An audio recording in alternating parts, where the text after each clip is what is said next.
और मेरे प्यारे बच्चे, उम्मीद करता हूं कि आप सभी अच्छे होंगे और लगभग अच्छा रहना भी चाहिए। और मेरे प्यारे बच्चे, आपका जो इंटरेस्ट होना चाहिए वो पढ़ाई में जबरदस्त रहनी चाहिए। और ये जबरदस्त कैसे इंटरेस्ट कैसे जबरदस्त बनता है, तो उसका एक ही तरीका है कि भाई I love my books and I love my subject. ठीक है, बस इतनी होनी चाहिए कि अगर किसी चीज से मोहब्बत करनी है तो किताबों से कर लो। ठीक है, जिसमें ना तो आपके पास आपका दिल दिल और आपके पास यानी कि दिन दोनों अच्छे रहेंगे। दिल भी अच्छा रहेगा क्योंकि जब आपके पास यानी कि आप किताबें पढ़ेंगे तो आपका जो आपके पास हार्ट का जो हेल्थ है वो भी ठीक रहेगा और दिन ऑटोमेटिकली अच्छा रहेगा। तो दिल और दिमाग दोनों को अगर अच्छा रखना है तो किताबों से प्यार कर लो, किताबों से लगाव रखो और किताबों के अंदर आपके पास यानी कि आप अपना ज्यादा टाइम आपके पास यानी कि बिताइए, और वो जरूरी भी है। ठीक है ना, सबसे बेस्ट तरीका यही है ना। तो आज हम लोग मेरे प्यारे बच्चे आपके पास यानी कि एक चैप्टर है, और चैप्टर्स कहने का मतलब ये आप टॉपिक कह लीजिए क्योंकि हम लोग तो टॉपिक के रिस्पेक्ट में आपको पढ़ाएंगे। तो आज का जो टॉपिक है मेरे प्यारे बच्चे वो अपने आप में जेनेटिक्स है। अब ये जो मेरे प्यारे बच्चे जेनेटिक्स है, तो जेनेटिक्स बेसिकली क्या होता है आपके पास, तो जेनेटिक्स बेसिकली बायो का एक मतलब आप बोल लीजिए कि भाई ब्रांच है जिसमें हम लोग आपके पास यानी कि स्टडी करते हैं हेरिडिटी एंड वेरिएशंस के बारे में। तो मतलब जेनेटिक्स हमें पढ़ाती है हेरिडिटी और दूसरा अपने आप में वेरिएशंस। तो ये हमें समझना होता है कि भाई हेरिडिटी का मतलब हमें पता है कि भाई ट्रांसमिशन ऑफ कैरेक्टर्स होता है, पेरेंट्स से प्रोजेनी में जाता है, दैट इज कॉल्ड हेरिडिटी। और वेरिएशंस का मतलब होता है डिफरेंसेस सीन इन द आपके पास यानी कि member of A same species. तो ये वेरिएशंस है। तो इसी बात को मेरे प्यारे बच्चे हमें आज समझना है कि भाई सही बात है आपके पास यानी कि जेनेटिक्स होती क्या है, कम से कम ये जानना भी चाहिए और ये इंटरेस्ट भी होना चाहिए। ये नहीं कि भाई तेरे जेनेटिक्स में है, जीन्स में है, ये सब आप कहते तो हैं, लेकिन मेरे प्यारे बच्चे इसको समझ भी लेना चाहिए कि भाई ये होता क्या है, ये कैसे काम करता है, ये कैसे ऑपरेट करता है। ठीक है, ये समझ लेते हैं। और जेनेटिक्स अगर आप पढ़ लेंगे ना तो लगभग आपके पास यानी कि बहुत सारी जो चीजें हैं, और खास करके आपके पास रिलीजन्स को लेकर, गॉड को लेकर, है ना, ये सारी चीजें लगभग दूर हो जाता है जब आपके पास कोई भी बच्चा जेनेटिक्स को पढ़ लेता है। क्योंकि जेनेटिक्स आपको इवोल्यूशन के बारे में भी बताती है, पढ़ाती है, समझाती है, और आपको ये बताती है कि आज जो आप हैं वो आप जो आज दिखाई दे रहे हैं उसके पीछे एक लंबी कहानी है। तो वो भी आपको समझ में आ जाता है जेनेटिक्स को पढ़ने के बाद, है ना। तो चलिए देख लेते हैं, है ना। देखिए, सबसे पहले मेरे प्यारे बच्चे ये ध्यान रखना है आपके पास कि भाई जब हम लोग जेनेटिक्स के बारे में बात करते हैं, जेनेटिक्स, तो जेनेटिक्स का मतलब एक्चुअल में क्या है कि अगर जेनेटिक्स की बात करें तो ग्रीक में एक वर्ड है, ध्यान रखना आपके पास, यानी कि ग्रीक के अंदर, तो ग्रीक में आपके पास यानी कि टर्म है जिसको हम लोग बोलते हैं आपके पास यानी कि जेनेसिस। जेनेसिस, तो ये ग्रीक में आपके पास यानी कि टर्म है जेनेसिस, और इसका मतलब होता है टू बिकम, और टू आपके पास यानी कि grow on to became, become, और आपके पास और क्या बोल सकते हैं आपके पास यानी कि grow on to, grow on to. और जेनेसिस अगर देखेंगे तो भाई बाइबल है, तो बाइबल में भी आपके पास यानी कि जो पहला जो बुक है वो अपने आप में आपके पास यानी कि जेनेसिस का ही है, और उसमें आपके पास यानी कि क्रिएशन के बारे में बात किया है कि आपके पास यानी कि how the gods created everything. तो वहां पर तो ये एक रिलीजियस के कॉन्टेक्स्ट में है कि जेनेसिस का मतलब टू बिकेम, टू क्रिएट, और जेनेसिस का मतलब बेसिकली आपके पास टू बिकेम। टू बिकेम का मतलब ये हो जाता है कि भाई ठीक है आपके पास कुछ नहीं था, कुछ हुआ। अब कुछ हुआ तो कैसे हुआ, ये चीज हमें समझना है। तो जेनेटिक्स इसी वर्ड से आपके पास यानी कि ड्राइव किया गया है, कॉइन किया गया है। तो सबसे पहले इसी आपके पास यानी कि जेनेसिस से आपके पास इस वर्ड को निकाला गया था, बनाया गया था, और इसको बनाने वाले बेसिकली आपके पास जो कॉइन किया था ये टर्म, या ये टर्म जो दिया था, तो किसने दिया था ये एक बार देख लेते हैं आपके पास। यानी कि द टर्म, यहां पे मैं लिखता चलता हूं आपके पास, यानी कि term is given by W बाटेसन। तो मतलब ये आपके पास यानी कि एक साइंटिस्ट है, और अपने आप में इन्होंने बेसिकली यानी कि ये टर्म दिया था, और ये टर्म इसलिए भी इन्होंने दिया था क्योंकि डब्ल्यू बार्टेसन को आपके पास यानी कि W बार्टेसन is called father of modern genetics। तो मतलब इनका नाम है आपके पास कि भाई ठीक है, इनको हम क्रेडिट देते हैं मॉडर्न जेनेटिक्स का, और इनको हम लोग आपके पास यानी कि मॉडर्न जेनेटिक्स का फादर इसलिए कहते हैं। उसका कारण क्या है आपके पास, यानी कि दो बातें हैं। पहला कि इन्होंने आपके पास यानी कि जो आपके पास यानी कि हमारे पास यानी कि एक साइंटिस्ट हुआ करते थे जो बेसिकली फाउंडर हैं जेनेटिक्स के आपके पास यानी कि ग्रीगर जोहान मेंडल। तो कहने का मतलब आपके पास यानी कि जे आपके पास जो मेंडल है, तो ये तो बेसिकली जेनेटिक्स के फाउंडर माने जाते हैं। मतलब अगर किसी ने जेनेटिक्स की सबसे पहले आपके पास यानी कि जेनेटिक्स से रिलेटेड अगर स्टडी को इनिशिएट किया, शुरुआत किया, इसके पीछे पागलों की तरह दिन रात लगे रहे, तो सबसे जो आपके पास यानी कि जो फाउंडर है, जो माने जाते हैं, जो सबसे पहले आपके पास उन्होंने एक अलग नजरिए से आपके पास यानी कि प्लांट को देखा, एनिमल को देखा।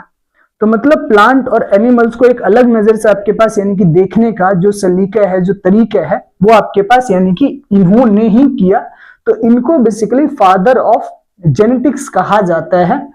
लेकिन इन्होंने जितने भी काम किए ना मेरे प्यारे बच्चे, मतलब इन्होंने आपके पास यानी कि ग्रीगर जोहान मेंडल ने जितने भी काम किए, जितने भी पेपर पब्लिश किए, वो सारी की सारी आपके पास यानी कि ग्रीक लैंग्वेज में थी। तो इन्होंने तो सारी बातें आपके पास यानी कि ग्रीक में कही। अब इस ग्रीक भाषा से आप सोचिए, ग्रीक लैंग्वेज तो हम लोग को आती नहीं, या लैटिन तो हम लोग को आती नहीं। तो ये ध्यान रखना है आपके पास कि भी सही बात है, जब हम लोग को आपके पास ग्रीक्स आती नहीं, लैटिन आती नहीं, और लैटिन उस टाइम पर स्कॉलर्स की लैंग्वेज भी मानी जाती थी। तो कहने का मतलब अब वहां पर बोला बाला था, तो इन्होंने क्या किया आपके पास इस ग्रीक लैंग्वेज को इंग्लिश में अगर किसी ने ट्रांसलेट किया, तो इंग्लिश लैंग्वेज में जेनेटिक्स को ट्रांसलेट करने वाले जो व्यक्ति थे उसी को हम लोग क्या बोलते हैं आपके पास यानी कि डब्ल्यू बार्टेसन। तो डब्ल्यू बार्टेसन ने क्या किया आपके पास यानी कि मेंडल की जितनी भी बातें ग्रीक्स में लिखी हुई थी उनको इन्होंने क्या किया आपके पास यानी कि इंग्लिश में ट्रांसलेट कर दिया, और इसी की वजह से जेनेटिक्स जो है वो ऑल ओवर द वर्ल्ड या सारी यूनिवर्सिटीज वगैरह में, स्कूल्स वगैरह में पढ़ाना स्टार्ट हुआ। धीरे धीरे आपके पास सिलेबस में एड ऑन हुआ और पढ़ाता हुआ, मतलब सारी यूनिवर्सिटीज में लगभग आपके पास इसके बारे में बात होनी स्टार्ट हुई। तो सोच कर देखिए, क्योंकि पहले आपके पास यानी कि बैरियर क्या था आपके पास यानी कि लैंग्वेज का बैरियर था। तो पहले तो आपके पास यानी कि जेनेटिक्स या मेंडल के काम को वही लोग पढ़ सकते थे जिन लोगों को ग्रीक भाषा की समझ है। तो मतलब अगर मुझे जेनेटिक्स पढ़नी है, समझनी है, तो मुझे आपके पास यानी कि ग्रीक लैंग्वेज सीखनी पड़ेगी, तब मैं पढ़ सकता हूं। तो डब्ल्यू बार्टेसन ने आपके पास यानी कि ग्रीक लैंग्वेज से आपके पास यानी कि जेनेटिक्स या मेंडल के जितने भी आपके पास पोस्टुलेट्स थे, लॉज नहीं पोस्टुलेट्स, क्योंकि लॉज बहुत बाद में आया था। मेंडल के मर जाने के बाद आपके पास लॉज बनाए गए मेंडल के पोस्टुलेट्स को। तो कहने का मतलब मेंडल के काम को डब्ल्यू बार्टेसन ने आपके पास इंग्लिश लैंग्वेज में कन्वर्ट कर दिया, और जिसकी वजह से आपके पास यानी कि जेनेटिक्स सभी स्कूलों और कॉलेजेस में आपके पास यानी कि पढ़ाया जाने लगा। अब देखते हैं, तो ये तो बात रही आपके पास कि इसका मतलब क्या होता है। आगे देखते हैं, ठीक है। अब यहां पर मेरे प्यारे बच्चे, मैंने आपसे बोला कि भाई जेनेटिक्स एक्चुअल में क्या है। अगर हम जेनेटिक्स की डेफिनेशन देखें कि व्हाट इज कॉल्ड जेनेटिक्स, तो genetics it is a collective studies, it is a collective study of heredity and variations।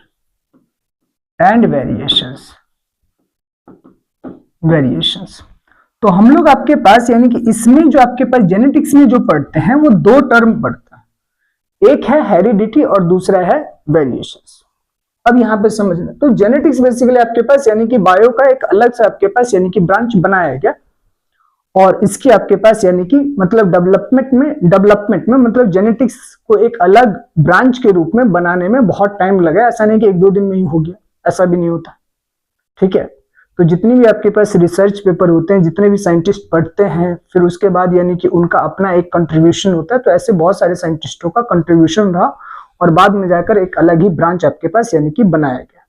अब यहाँ पर हमारे लिए ये है कि हमें ये तो समझ में आ गया कि जेनेटिक्स का मतलब अपने आप में क्या है कि भाई ठीक है, ये इट स्टडीज, ये किसके बारे में आपके पास यानी कि कलेक्टिव स्टडीज करते हैं। पहला तो आपके पास हेरिडिटी और दूसरा आपके पास यानी कि वेरिएशंस के बारे में ये बताता है।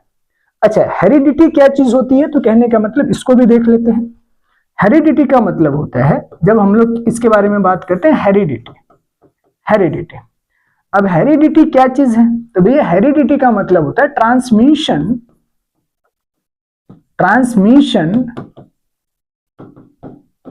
Of characters from parents to progeny is called heredity. तो हेरिडिटी एक सिंपल भाषा में आप यही कह लीजिए कि ठीक है भाई, हमारे पास यानी कि जो पेरेंट्स है, तो ये जो हमारे पास यानी कि पेरेंट है, तो पेरेंट के पास देयर आर सर्टेन कैरेक्टर्स, और यही कैरेक्टर्स आपके पास यानी कि किसके थ्रू, गैमेट के थ्रू आपके पास यानी कि किस में चला जाता है, प्रोजेनिस के अंदर चला जाता है। तो गैमेट के थ्रू आपके पास यानी कि क्या जा रहा है, कैरेक्टर्स आपके पास यानी कि चला जा रहा है। तो जितने भी कैरेक्टर्स पेरेंट्स के पास है ना मेरे प्यारे बच्चों, वो सारे के सारे कैरेक्टर्स आपके पास यानी कि गैमेट के थ्रू कहां पहुंच रहे हैं, आपके पास यानी कि प्रोजेनिस में पहुंच रहा है। इसी चीज को हम लोग क्या बोल देते हैं आपके पास यानी कि हेरिडिटी। क्या बोल देते हैं, हेरिडिटी। तो हेरिडिटी का मतलब है कि भाई ठीक है, जो पेरेंट्स में कैरेक्टर्स है, जो पेरेंट्स के आपके पास फीचर्स हैं, वो सारे के सारे फीचर्स आपके पास यानी कि प्रोजेनी में भी देखने को मिलते हैं। That is called heredity. तो हेरिडिटी का मतलब सिर्फ इतना ही, कैरेक्टर्स, फीचर्स जो आपको दिखाई देते हैं पेरेंट्स में, वही सेम फीचर्स आपको किस में दिखाई देंगे, आपके पास यानी कि प्रोजेनी में भी दिखाई देंगे। मतलब देखिए, फीचर्स का मतलब क्या है, जैसे आपके पास अगर कोई पेरेंट्स है तो ठीक है भाई, वो रिप्रोड्यूस कर सकता है, उसके पास रिप्रोड्यूस करने की एबिलिटी है, फर्टाइल प्रोजेनी करने की एबिलिटी है, तो ऐसे फीचर्स उसकी प्रोजेनी में भी दिखाई देंगे। मतलब जो प्रोजेनिस है वो भी आपके पास ग्रो करेगा, ग्रो करने के बाद उसके अंदर भी, बॉडी के अंदर आपके पास गेमेटोजेनेसिस होगी, गेमेटोजेनेसिस के बाद वो भी आपके पास अपने ही जैसे प्रोजेनिस को प्रोड्यूस करने की एबिलिटी रखता है। तो ये सब आपके पास फीचर्स है, तो जो पेरेंट्स में वो प्रोजेनी में भी होगा। तो इतना ही है हेरिडिटी का मतलब। अच्छा, दूसरी तरफ मेरे प्यारे बच्चे एक टर्म आता है वेरिएशंस। तो अच्छा, वेरिएशंस का क्या मतलब है, देखिए जब हम लोग वेरिएशंस के बारे में बात करते हैं तो वेरिएशंस का मतलब होता है डिफरेंसेस। मतलब differences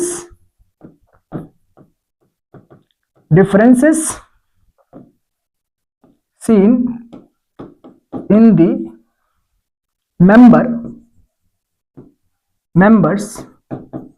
members of same species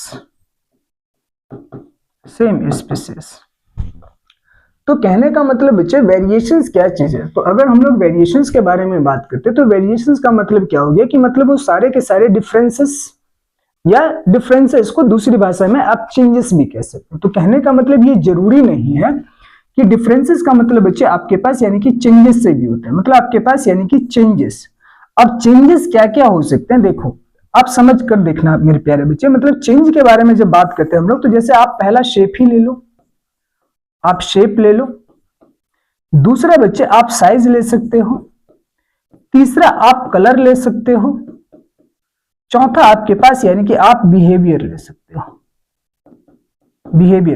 ये सब चेंजेस हैं, अच्छा, कैसे ये आपके पास आप ऑब्जर्व कैसे करते हो, मतलब आपको कैसे पता चलता है कि ये सब आपके पास डिफरेंसेस। और यहाँ पे ध्यान रखना, seen in the members of the same species. अब ये सेम स्पीसीज का क्या मतलब है, ये क्या कॉन्सेप्ट है, तो ये ध्यान रखना आपके पास कि भाई स्पीसीज का मतलब, सेम स्पीसीज का मतलब क्या हो गया। जैसे देखिए, अगर मैं आपसे बच्चे बोलता हूँ कि भाई ठीक है, हम लोग आपके पास यानी कि क्या है, अपने आप में हम लोग आपके पास यानी कि ह्यूमन बीइंग है,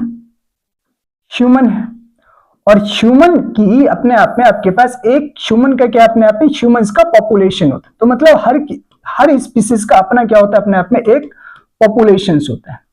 तो इस पॉपुलेशन के अंदर आपको बहुत सारे मेंबर दिखाई देंगे, एक मेंबर तो होगा नहीं। किसी भी स्पीसीज का मेरे प्यारे बच्चे आपके पास यानी कि एक पॉपुलेशन होता है, और उसी पॉपुलेशन के अंदर वो क्या करता है आपके पास, मतलब उसी पॉपुलेशन के अंदर, अब देखो पॉपुलेशन ऐसा नहीं, मतलब जब पॉपुलेशन के बारे में बात करते हैं ना मेरे प्यारे बच्चे, तो पॉपुलेशन में 3 टाइप या 3 एज ग्रुप के लोगों को देखा जाता है। पहला, जैसे अगर हम लोग बात करते हैं आपके पास यानी कि प्री फर्टिलाइजेशन वाले, तो मतलब प्री फर्टिलाइजेशन वाले भी होंगे, मतलब बच्चे जो हमारे पास हमारे बच्चे हैं। तो एक तो आपके पास प्री फर्टिलाइजेशन वाले हैं, दूसरा आपके पास यानी कि फर्टिलाइजेशन वाला ग्रुप है जो शादी कर सकता है, बच्चे प्रोड्यूस कर सकता है, और चौथा मेरे प्यारे बच्चे आता है आपके पास यानी कि पोस्ट फर्टिलाइजेशन। पोस्ट फर्टिलाइजेशन तो आपके पास यानी कि पोस्ट फर्टिलाइजेशन, तो किसी भी पॉपुलेशन के अंदर ये ध्यान रखना है बच्चे आपके पास कि भाई ह्यूमन का पॉपुलेशन है तो इसमें 3 एज ग्रुप के लोग हैं आपके पास, यानी कि एक तो हमारे पास प्री फर्टिलाइजेशन में क्या होंगे आपके पास यानी कि चिल्ड्रंस, तो जो हमारे पास यानी कि बच्चे हैं, चिल्ड्रंस हैं, ठीक है ना, आपके पास यानी कि जो आपके पास यानी कि अभी बॉर्न हुए हैं आपके पास, बेबी फ्यूटस। तो मतलब कहने का मतलब जो बेबी हैं, जो बच्चे हैं, वो आपके पास इस कैटेगरीज में चलते हैं, और जो फर्टिलाइजेशन वाला ग्रुप आता है इसके अंदर आपके पास अडल्ट आ जाते हैं। तो मतलब आपके पास यानी कि अडल्ट, मतलब अडल्ट कौन है, कहने का मतलब अडल्ट, अडल्ट तो हम लोग आपके पास यानी कि उनको बोल रहे हैं कि ठीक है भैया आपके पास यानी कि ये अडल्ट है, तो जो आपके पास शादी ब्याह कर सकता है। और जो लोग आपके पास बूढ़े हैं, मतलब आपके पास यानी कि ओल्ड है, तो वो आपके पास कौन सी कंडीशंस में चले जाते हैं आपके पास, पोस्ट फर्टिलाइजेशन में। तो किसी भी पॉपुलेशन में 3 टाइप के लोग होते हैं, 3 टाइप के लोग होते हैं। अब आपको ये समझना है मेरे प्यारे बच्चे कि भाई ठीक है, अगर मैं पहला केस अगर चिल्ड्रंस का ही लेता हूं, तो बहुत सारे चिल्ड्रन, ऐसा तो है ना कि एक ही चिल्ड्रन होगा, नहीं, बहुत सारे चिल्ड्रन है, बहुत सारे बच्चे हैं। अब चिल्ड्रन में अगर आप मेल का ही पॉपुलेशन ले लीजिए, चलिए ले लीजिए, अगर आप मेल का पॉपुलेशन ले लेते हैं तो चिल्ड्रंस में मेल का ही पॉपुलेशन ले लीजिए। अब आप सोच कर देखिए कि सही बात है, एक मेल आपके पास यानी कि चिल्ड्रन का जो आपके पास, अगर मैं हाइट के बारे में बात करता हूं, हाइट के बारे में बात करता हूं, हाइट के बारे में बात करता हूं, हाइट, अगर हाइट के बारे में ही बात कर लेते हैं तो हाइट के रिस्पेक्ट में आप क्या देखेंगे कि ऐसा तो है नहीं कि जो बच्चे भी आपके पास जिनकी एज, आप सोच कर देखिए, अगर हाइट के बारे में बात करता हूं और मान लेता हूं कि इस बच्चे के आपके पास यानी कि एज के आपके पास यानी कि 10 इयर्स ओल्ड है वो बच्चा, मतलब 10 साल का आपके पास यानी कि ओल्ड है। तो मैंने क्या किया आपके पास यानी कि 10 साल वाले सभी बच्चों को मैंने लिया और उनका आपके पास यानी कि हाइट को क्या करते हैं हम लोग आपके पास यानी कि कंपेयर कर लेते हैं। तो जब हम लोग आपके पास यानी कि उनके हाइट को कंपेयर करते हैं ना, जितने भी आपके पास 10 साल वाले बच्चे, तो हमें क्या दिखाई देता है आपके पास कि सबका जो हाइट है वो एक जैसा नहीं, सिमिलर नहीं। कोई आपके पास यानी कि 10 साल की एज में उसका हाइट आपके पास मतलब बढ़ा ही नहीं, वो बहुत छोटा है। कुछ आपके पास यानी कि बड़े हो गए, उनका हाइट बहुत ज्यादा आपके पास यानी कि बढ़ गया। सबके सब 10 साल के ही हैं, लेकिन जो हाइट है वो अपने आप में कोई छोटा है, कोई बड़ा है, कोई आपके पास उससे थोड़ा बड़ा है। तो ये हाइट डिफरेंसेस देखने को मिलेगा। तो ये आपके पास जो डिफरेंसेस आप देख रहे हैं, जो चेंजेस देख रहे हैं, ये चीज। दूसरा, अगर इसी बच्चे के अंदर आपके पास, सही बात है, अगर आप मान लीजिए कि इसी में अगर आप एक तो हाइट ले सकते हैं, अगर दूसरा अगर आप बात करेंगे आपके पास यानी कि उनका फेस, जैसे अगर मान लीजिए मैं सभी बच्चे का आपके पास फेस के बारे में बात कर लेता हूं, फेस।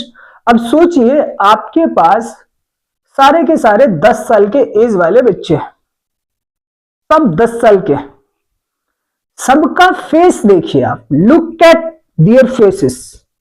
तो जब आप उनके फेस की तरफ देखते तो क्या सभी का फेस एक जैसा है? नहीं है, सभी का फेस एक जैसा नहीं है, सभी एक जैसा दिखाई भी नहीं देता है ना।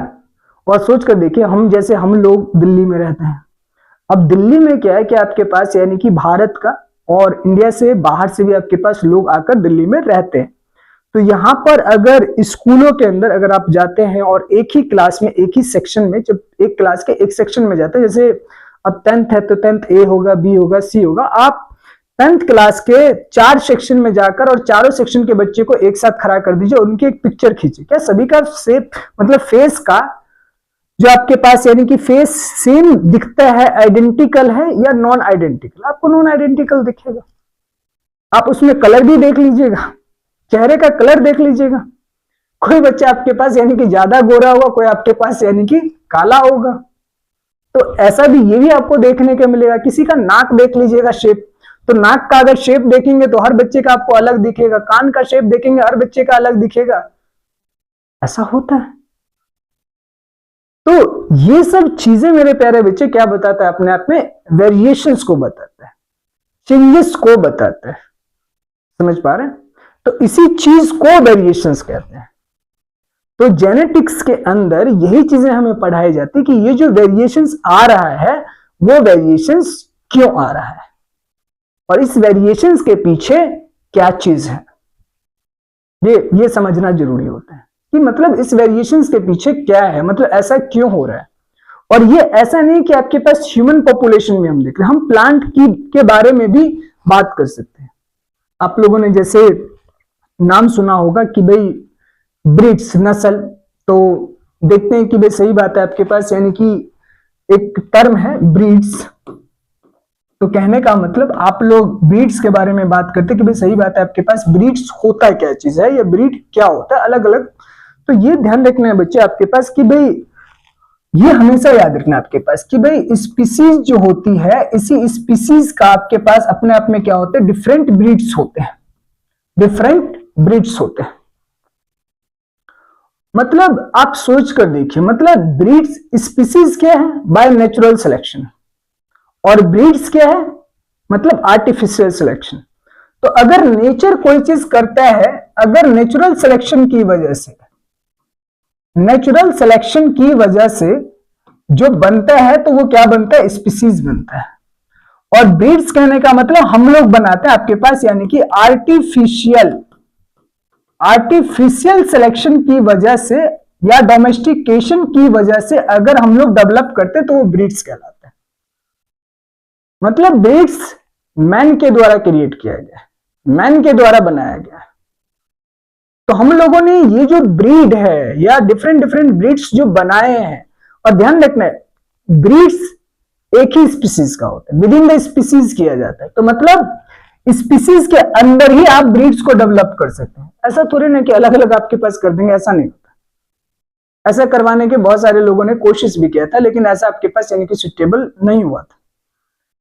जैसे कि हम लोग बोलते हैं आपके पास यानी कि जैसे अब आप सोच कर देख लीजिए कि सही बात है, मेरे पास आपके पास यानी कि लायन है और दूसरा आपके पास यानी कि टाइगर है। तो भैया ये दोनों के दोनों, लायन और आपके पास यानी कि टाइगर, ये आपके पास यानी कि दोनों आपके पास यानी कि अलग स्पीसीज हैं। और देखो मतलब उन्होंने क्या किया आपके पास कि इन दोनों का आपके पास इन्होंने कोशिश किया कि हाइब्रिड डेवलप किया, और हाइब्रिड डेवलप किया तो उसको बोला गया था आपके पास यानी कि लाइगर। लेकिन ये लाइगर जो था ना वो क्या था आपके पास, इनफर्टाइल था। मतलब ये प्रोजनी प्रोड्यूस ही नहीं कर पा रहा था, इनफर्टाइल था। तो कोई फर्क नहीं पड़ता, मतलब आप कर सकते, क्योंकि अब लायन आपके पास एक अलग स्पीसीज है, टाइगर अपने आप में अलग स्पीसीज। अब दो डिफरेंट स्पीसीज को आप हाइब्रिड बना तो रहे, उससे चाह रहे हो कि कोई अलग नहीं। ब्रीड्स हमेशा ध्यान रखना आपके पास within the species create की जाती है। तो स्पीसीज के अंदर से ही ब्रीड्स को बनाया जाता है, और ब्रीड्स आपके पास मैन के द्वारा क्रिएट किया जाता है। नेचर कभी भी ब्रीड्स डेवलप नहीं करता, ये ध्यान रखना। नेचर कभी भी ब्रीड्स डेवलप नहीं करता, हम लोग डेवलप करते हैं, हम लोग कर सकते हैं। और ये हम लोगों ने कहां से सीखा, नेचर से सीखा है। ठीक है, ये चीज ध्यान रखिए।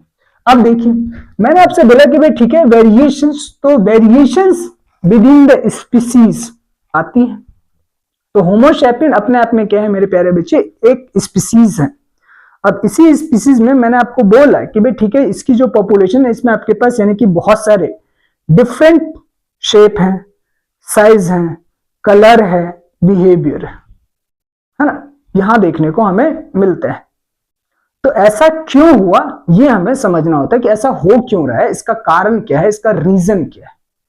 तो इसका जो रीजंस है कि वेरिएशंस आपके पास यानी कि कॉजेस ऑफ वेरिएशंस, मतलब अगर हम बात करते हैं आपके पास कि ऐसा क्या रहा होगा जिसकी वजह से ये वेरिएशंस आया होगा, तो इसके बारे में हम लोग आपके पास यानी कि पढ़ते हैं जेनेटिक्स में, और तब लगभग हमें समझ में आ जाता है कि ऐसा क्यों हो रहा है या ऐसा क्यों हो रहा है। सोच कर देखो, एक मतलब बोला जाता है कि आपके पास यानी कि सेक्सुअल रिप्रोडक्शन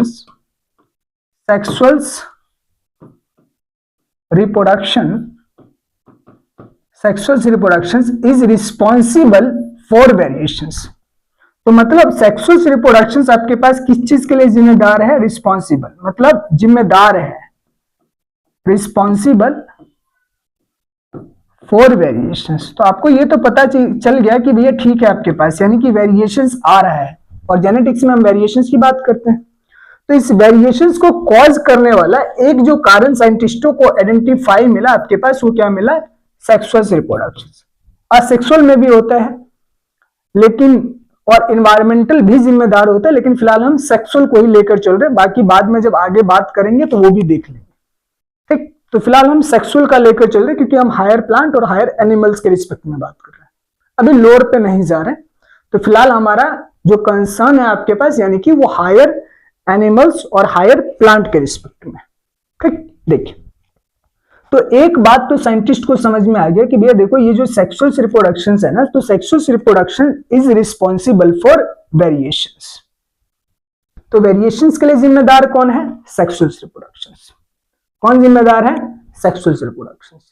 तो सेक्सुअल रिप्रोडक्शन की वजह से वेरिएशंस आता है। तो अब साइंटिस्टों के मन में सवाल आया कि मतलब क्या? अब सोचिए सेक्सुअल रिप्रोडक्शन में मेरे प्यारे बच्चे आप देखते हैं कि भाई जब कभी भी आपके पास कोई भी ऑर्गेनिज्म, पहली बार सेक्सुअल रिप्रोडक्शन में दो पेरेंट इन्वॉल्व होते हैं, दो पेरेंट। तो एक अपने आप में हम ये मान कर चलते हैं आपके पास यानी कि मेल है, और दूसरा हमारे पास यानी कि फीमेल है, मेल और फीमेल है।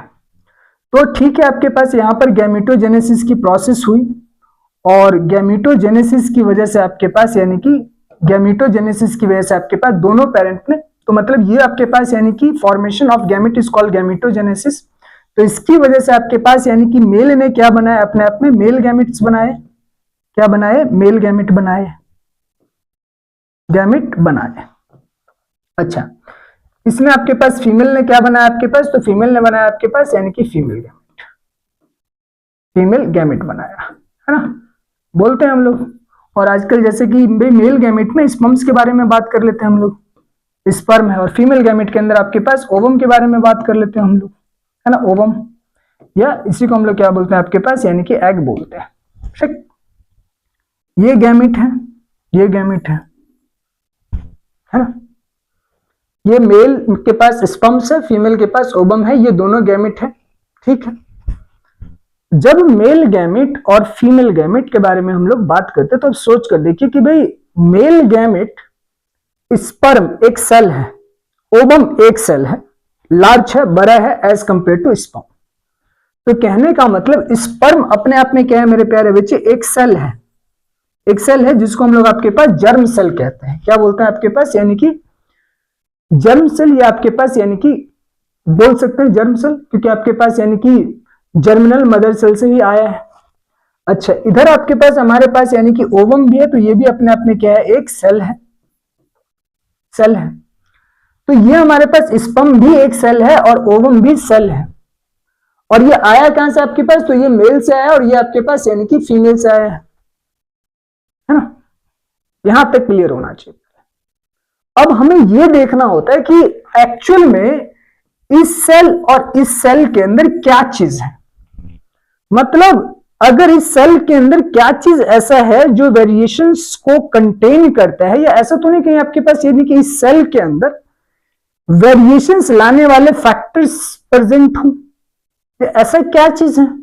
अब सोच कर देखिए। तो सही बात है, हो सकता है आपके पास कि भाई कुछ, मतलब आपके पास यानी कि सेल के अंदर आप लोग को पता है कि सेल में क्या पाया जाता है मेरे प्यारे बच्चे? न्यूक्लियस पाया जाता है, और इसी न्यूक्लियस के अंदर क्या पाया जाता है आपके पास? यानी कि डीएनए। और इसी डीएनए के अंदर आपके पास हमें क्या देखने को मिलता है आपके पास? यानी कि जीन। क्या देखने को मिलता है? जीन। सेम इसी तरीके से इस सेल के पास भी मेरे प्यारे बच्चे क्या होता है आपके पास? यानी कि न्यूक्लियस। इस न्यूक्लियस में क्या देखने को मिल रहा है हमें आपके पास? यानी कि डीएनए देखने को मिल रहा है। इसी डीएनए के अंदर हमें क्या देखने को मिल रहा है आपके पास? यानी कि जीन देखने को मिल रहा है। तो मतलब जो आपके पास स्मॉलेस्ट यूनिट है वो हमारे पास यानी कि जीन्स है। क्या है? जीन्स। समझ पा रहे? तो कहने का मतलब मेल के पास भी जीन्स है, मतलब स्पर्म सेल्स के पास भी जीन्स है, और आपके पास यानी कि जो एग सेल्स है इसके पास भी जीन्स है। समझ पा रहे? इसी जीन्स को मेंडल ने फैक्टर्स बोला था, एलिमेंट बोला था। तो मेंडल की भाषा में जीन को हम लोग क्या बोल रहे हैं आपके पास, यानी कि फैक्टर्स बोल रहे हैं, फैक्टर्स बोल रहे हैं, एलिमेंट बोल रहे हैं। तो मेंडल ने इसी जीन के लिए आपके पास यानी कि टर्म इस्तेमाल किया था क्या आपके पास, यानी कि फैक्टर्स, फैक्टर्स कि भैया आपके पास यानी कि फैक्टर्स है। आगे देखते हैं। अब आपको यही बात समझना होता है कि ये कैसे होता है, ये कैसे है। अब सोचना, इससे भी एक स्टेप आगे हम लोग जाते हैं तो पता चलता है कि भाई जीन्स के ना आपके पास यानी कि एलील्स होते हैं। क्या होते हैं? एलील्स होते हैं, एलील। तो जीन्स के भी आपके पास आगे जाकर हमें क्या देखने को मिला आपके पास, यानी कि एलील्स देखने को मिलेगा। सोचिए, एलील्स देखने को मिला है ना, क्या देखने को मिला? एलील्स। तो सोचिए, जो हमें पढ़ना होता है, जो हमें समझना होता है, वो हमें क्या समझना होता है आपके पास, यानी कि एलील्स के बारे में। तो कहने का मतलब मेरे प्यारे बच्चे, जो वेरिएशंस आते हैं ना वो किसकी वजह से आते हैं, ये चीज समझना होता है आपके पास, यानी कि इंट्रैक्शंस ऑफ जीन्स कह लीजिए, genes oblique alleles, interactions of genes oblique alleles in zygote, in zygote.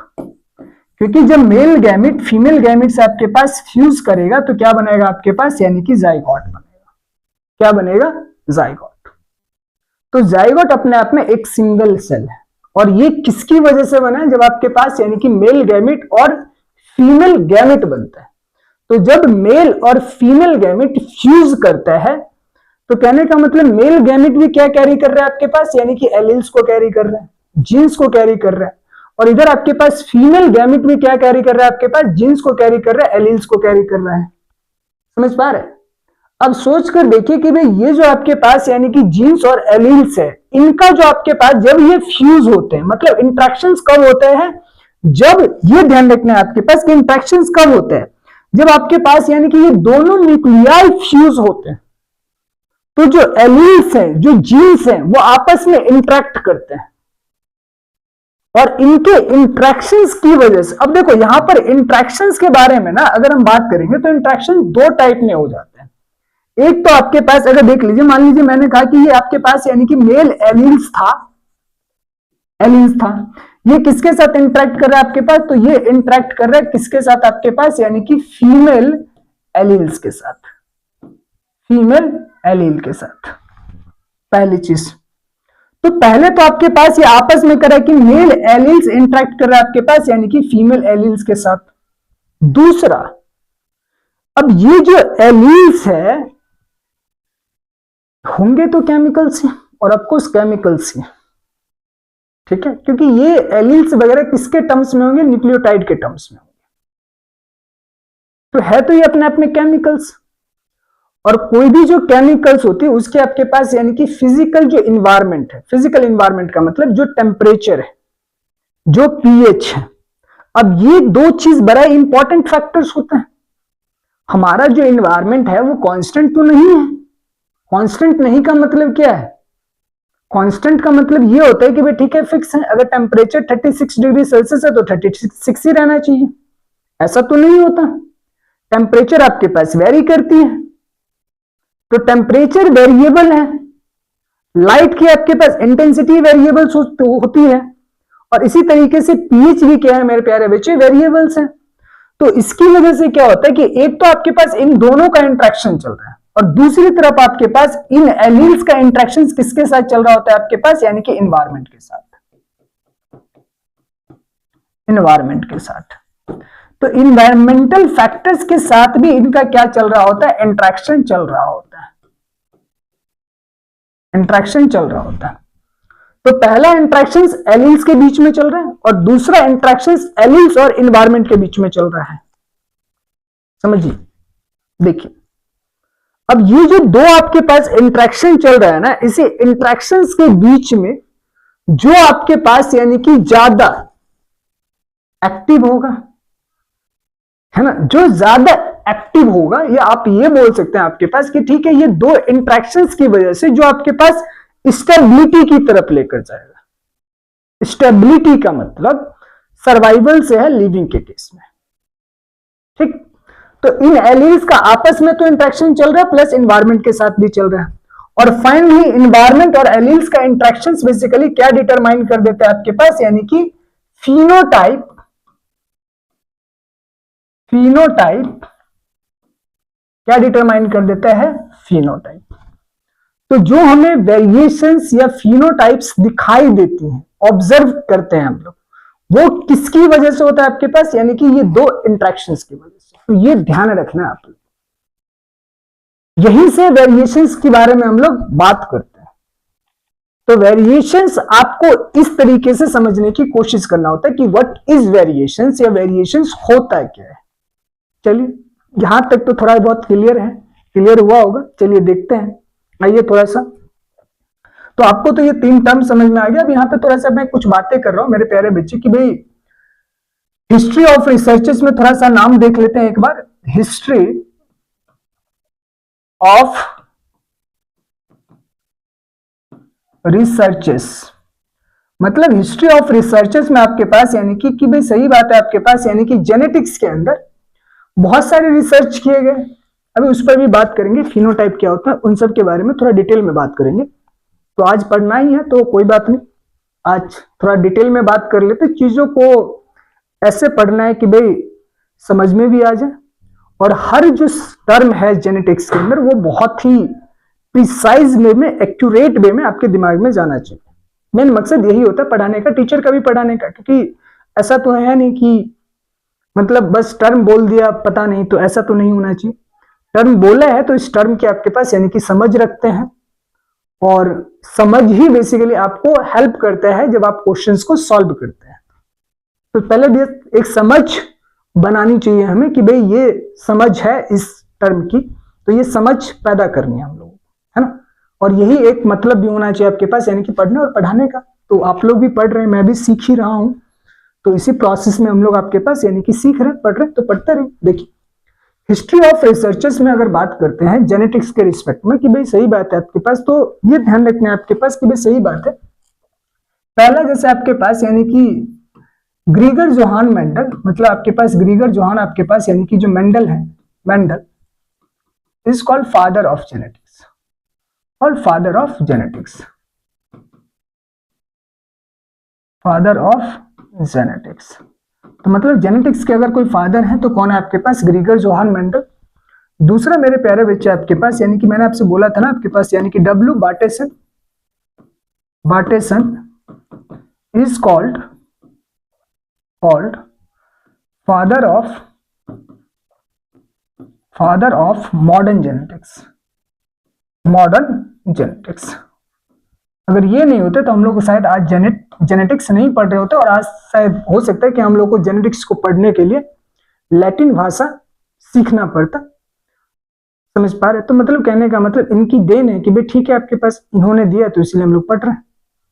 इनकी देन है कि भाई इन्होंने आपके पास यानी कि उसको किसमें आपके पास यानी कि कन्वर्ट कर दिया, इंग्लिश लैंग्वेज में ट्रांसलेट कर दिया, और इनकी वजह से तो इसीलिए इनको मानते हैं कि भाई he is called the father of modern genetics.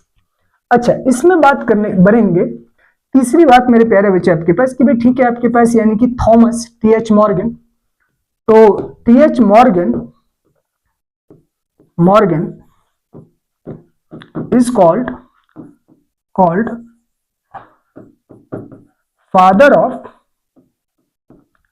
Of experimental genetics, experimental genetics. क्यों? क्योंकि इन्होंने आपके पास यानी कि ड्रोसोफिला का मतलब एक अपने आप में फ्रूट फ्लाई है, तो ये अपने आप में एक फ्रूट फ्लाई है। तो फ्रूट फ्लाई के ऊपर इन्होंने आपके पास यानी कि एक्सपेरिमेंट किया था, और एक्सपेरिमेंट करने के बाद जो इनका आपके पास यानी कि ऑब्जर्वेशन कह लीजिए या रिजल्ट कह लीजिए, तो इनका जो ऑब्जर्वेशंस था वो ऑब्जर्वेशन इस तरीके से था कि भाई आज जैसे हम लोग अगर मेंडल कि फेलियर्स के बारे में अगर हम लोग बात करें कि भाई सही बात है आपके पास अगर मेंडल फेल हुए तो वो क्यों हुए थे, या मेंडल बहुत सारे मेंडल के लॉज या पोस्टुलेट्स में कमी थी। तो मतलब देखिए ये बात हम लोग को बताया तो जरूर जाता है कि भाई मेंडल के 3 लॉज हैं जो मेंडल ने प्रपोज किया था, लेकिन एक्चुअल में मेंडल ने पोस्टुलेट्स दिया था, उन्होंने कुछ स्टेटमेंट ऑब्जर्वेशन के आधार पर दिया था, और इसी आपके पास यानी कि पोस्टुलेट्स को कार्ल कॉरेन ने बेसिकली आपके पास यानी कि in the beginning of 20th century इन लोगों ने आपके पास यानी कि कार्ल कॉरेन वगैरह थे, तो इन्होंने बेसिकली इन्हीं के पोस्टुलेट्स को आपके पास यानी कि लॉ में कन्वर्ट कर दिया था और बताया था कि भाई ये लॉ है, ये फॉलो होता है, हर चीज में फॉलो होता है। तो कार्ल कॉरेंस वगैरह के आपके पास कॉरेंस का बेसिकली उसमें कंट्रीब्यूशन ज्यादा है। अब देखिए टीएच मॉर्गन को हम लोग एक्सपेरिमेंटल फादर ऑफ जेनेटिक्स कहते हैं, क्योंकि उनका ऑब्जर्वेशन क्या था, जैसे हम लोग बोलते हैं आपके पास यानी कि उन्होंने एक टर्म आपके पास यानी कि लिंकेज के बारे में बताया कि जीन्स आपके पास लिंकेज, या दूसरा बोल सकते हैं आपके पास यानी कि सेक्स लिंकेज के बारे में भी बताया, सेक्स लिंकेज के बारे में भी बताया, क्रॉसिंग ओवर के बारे में भी बताया इन्होंने आपके पास, जिसको रिकॉम्बिनेशन बोला जाता है। तो मतलब क्रॉसिंग ओवर के बारे में भी इन्होंने बताया, क्रॉसिंग ओवर के बारे में बताया। और चौथा अगर हम लोग बात करते हैं आपके पास यानी कि criss cross inheritance, criss cross inheritance, inheritance के बारे में बताया। ये रिकॉम्बिनेशन वाली भी बात लिख सकते हैं यहाँ पे, रिकॉम्बिनेशन वाली भी बात इन्होंने बताया। तो इनके बारे में हम लोग डिटेल में पढ़ेंगे, क्योंकि आप देखेंगे अगर डेट वाइज तो सही बात है कि भाई जिस टाइम पर ग्रीगर जोहान मेंडल अपने एक्सपेरिमेंट कर रहे थे तो उनका आपके पास यानी कि जो दौर था वो 1856 से लेकर आपके पास यानी कि 65 के आसपास वो आपके पास यानी कि एक्सपेरिमेंट कर रहे थे। और जिस टाइम पर वो एक्सपेरिमेंट कर रहे थे उस टाइम पर तो आपके पास यानी कि टीएच मॉर्गन बच्चे थे, क्योंकि इनका जन्म टीएच मॉर्गन का जो जन्म है वो आपके पास 1866 का है। तो सोचकर देख लीजिए कि मेंडल का पहला आपके पास पेपर जो पब्लिश हुआ था वो आपके पास 1865 में हुआ था, और 1866 में तो टीएच मॉर्गन का जन्म ही होता है। समझ पा रहे? तो मतलब जिस वक्त मेंडल एक्सपेरिमेंट कर रहा था, इन सारी चीजों में उलझा पड़ा था, उस टाइम पर एक बच्चा जन्म लेता है और उसका नाम होता है टीएच मॉर्गन। समझ पा रहे? तो देखिए डेट का मतलब कि जिस टाइम पर एक साइंटिस्ट सारा एक्सपेरिमेंट कर रहा था उस टाइम पर ही एक बच्चे का आपके पास यानी कि जन्म होता है अमेरिका में, और वो बच्चा आपके पास यानी कि शुरू से ही जेनेटिक्स में रुचि रखता है, स्टडी करता है। तो ठीक है, स्टडी करता है, अच्छी बात है ना। तो ये चीज है, तो ये सारी चीजें इन्होंने आपके पास यानी कि इसीलिए इनको बोला जाता है father of experiment, experimental genetics बोला जाता है। और अगर इसी में फोर्थ अगर हम लोग बात करते हैं आपके पास यानी कि एक और है जिसका नाम आपके पास ए गैरॉड है। तो ए आपके पास यानी कि Garrod is called father of human genetics, father of human genetics and biochemical genetics. तो ए गैरॉड को बेसिकली माना जाता है कि भैया ये अपने आप में फादर ऑफ ह्यूमन जेनेटिक्स थे, जेनेटिक्स के हैं, क्योंकि ये ह्यूमन के जेनेटिक्स के बारे में ज्यादा अच्छे से पढ़े, और इन्हीं की देन है कि इन्होंने सबसे पहला आपके पास यानी कि मेटाबॉलिक फर्स्ट मेटाबॉलिक जेनेटिक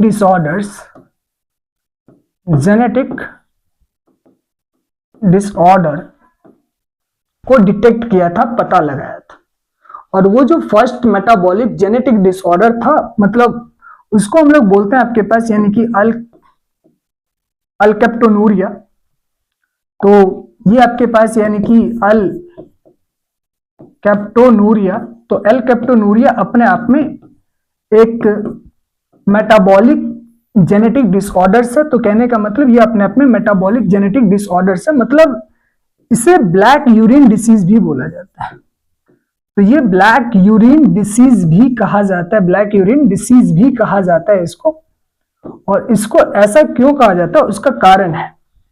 उसका कारण क्या है, मतलब कि भाई इसमें बेसिकली आपके पास HGD एक जीन होता है। तो मतलब उन्होंने देखा कि भैया आपके पास यानी कि ऑटोसोम क्रोमोसोम से, तो वहां पर आपके पास यानी कि H आपके पास यानी कि GD करके आपके पास एक जीन होता है। अब ये जीन बेसिकली एक एंजाइम्स बनाता है जिसको हम लोग HGD ही बोलते हैं।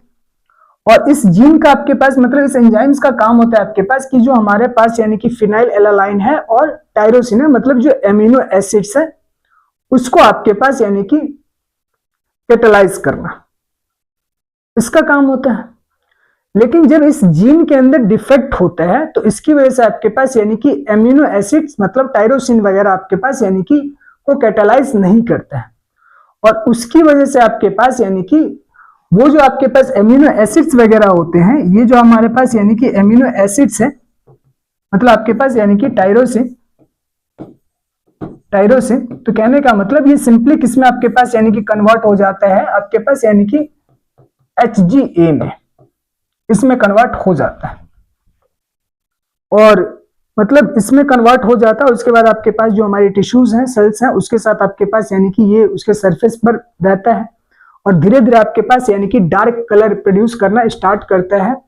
और बाद में फिर साइंटिस्टों ने ये भी देखा कि अगर आपके पास अगर ये जो हमारे पास यानी कि एसिड्स है, अगर ये एसिड्स यूरिन के साथ अगर निकलता है तो जिसकी वजह से यूरिन अगर एयर के कांटेक्ट में आएगा तो उसका ऑक्सीडेशन होगा, जिसकी वजह से यूरिन का कलर आपके पास यानी कि ब्लैक ब्राउन कलर का हो जाता है। तो कहने का मतलब ये है कि अगर ये जो एसिड्स है अगर ये यूरिन के थ्रू आपके पास यूरिनेट होता है या जिनको ये डिसऑर्डर्स होता है, वैसे हालांकि ये रिसेसिव्स है, तो अगर किसी को भी होगा तो सिंपल सी बात है, जब वो यूरिन करेगा, पेशाब करेगा, तो उस पेशाब के अंदर होगा कि आपके पास जैसे वो पेशाब एयर के कांटेक्ट में आएगा तो वो ब्राउन ब्लैक कलर का हो जाता है। तो इसकी डिस्कवरी इन्होंने ही किया था। तो ये तो एक हिस्टोरिकल बैकग्राउंड है। तो सोचिए हमें यहां से पता चला कि भाई जो जेनेटिक्स मतलब जो सबसे पहला आपके पास मेटाबॉलिक जेनेटिक डिसऑर्डर्स था, इसके बारे में भी हमें पता चला। तो आप सोच कर देखिए कि इन साइंटिस्टों का कितना कंट्रीब्यूशन रहा हो, ऐसा नहीं है। तो यही बात हमें समझना होता है कि किसका कितना कंट्रीब्यूशन है ना। अब यहां से मेरे प्यारे बच्चे, जब मैं आप लोग को जेनेटिक्स पढ़ाऊंगा तो उससे पहले बहुत सारे टर्म्स है जेनेटिक्स में, और मैं चाहता हूं ये कि भाई आप सबसे पहले उन टर्म्स को समझें, क्योंकि some terms related to genetics, तो पहले इसी टर्म्स ही देख लेते हैं सारा। तो ये ध्यान रखना है आपके पास यानी कि सम टर्म्स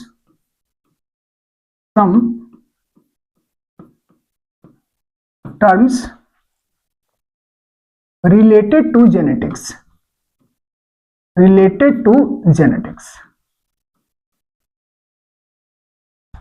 ये जेनेटिकल आपके पास यानी कि टर्म्स भी बोल सकते हैं, तो फिलहाल ऐसा कुछ नहीं। तो टर्म्स रिलेटेड टू जेनेटिक्स या जेनेटिकल टर्म्स। तो ये ध्यान रखना है कि ये सारे टर्म्स आपको पता होना चाहिए, क्योंकि इनका आपके पास यानी कि जेनेटिक्स में बड़ा ही रोल है। तो सबसे पहला जैसे टर्म है, जैसे पहला मैं लिख रहा हूं आपके पास यानी कि कैरेक्टर्स।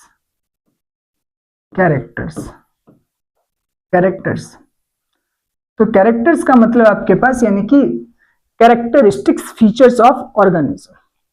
तो कैरेक्टर्स का मतलब क्या होता है, कैरेक्टरिस्टिक्स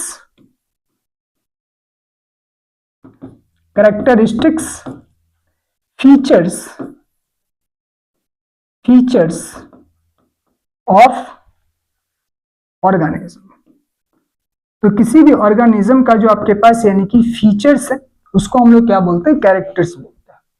तो मतलब फीचर्स, जैसे कि आप एग्जाम्पल में अगर आप बात करते हैं तो भाई एग्जाम्पल में हम किसके बारे में बात कर सकते हैं, जैसे आप अगर प्लांट ले रहे हैं तो स्टेम हाइट बोल सकते हैं, तो हम लोग हाइट ले सकते हैं, सिंपल हाइट कह लीजिए। तो ये एक अपने आप में फीचर्स हैं। कलर बोल लीजिए आपके पास, ये भी अपने आप में एक फीचर्स है। अब ह्यूमन के केस में बात करेंगे तो स्किन कलर के बारे में बात हो जाएगा। समझ पा रहे? तो भाई ठीक है, ये सब आपके पास किसी भी ऑर्गेनिजम्स का जो कैरेक्टरिस्टिक्स फीचर्स होता है, चाहे वो हाइट को लेकर हो, चाहे कलर को लेकर हो, तो ऐसे बहुत सारे आपके पास यानी कि फीचर्स हो सकते हैं, बहुत सारे फीचर्स। तो उसे हम लोग क्या बोल रहे हैं आपके पास, यानी कि कैरेक्टर्स कह रहे हैं। अच्छा, दूसरा आपके पास यानी कि टर्म जो आता है वो आता है आपके पास यानी कि ट्रेट। तो दूसरा टर्म आपने सुना होगा आपके पास यानी कि ट्रेट। तो ट्रेट का मतलब क्या है? ट्रेट का मतलब आप ये बोल सकते हैं आपके पास कि भाई ठीक है, ट्रेट्स का मतलब alternative forms of a characters या variables form of a characters. तो किसी भी कैरेक्टर्स का जो वेरिएबल्स फॉर्म होता है, तो इसका मतलब क्या आपके पास यानी कि वेरिएबल या ऑब्लिक में alternate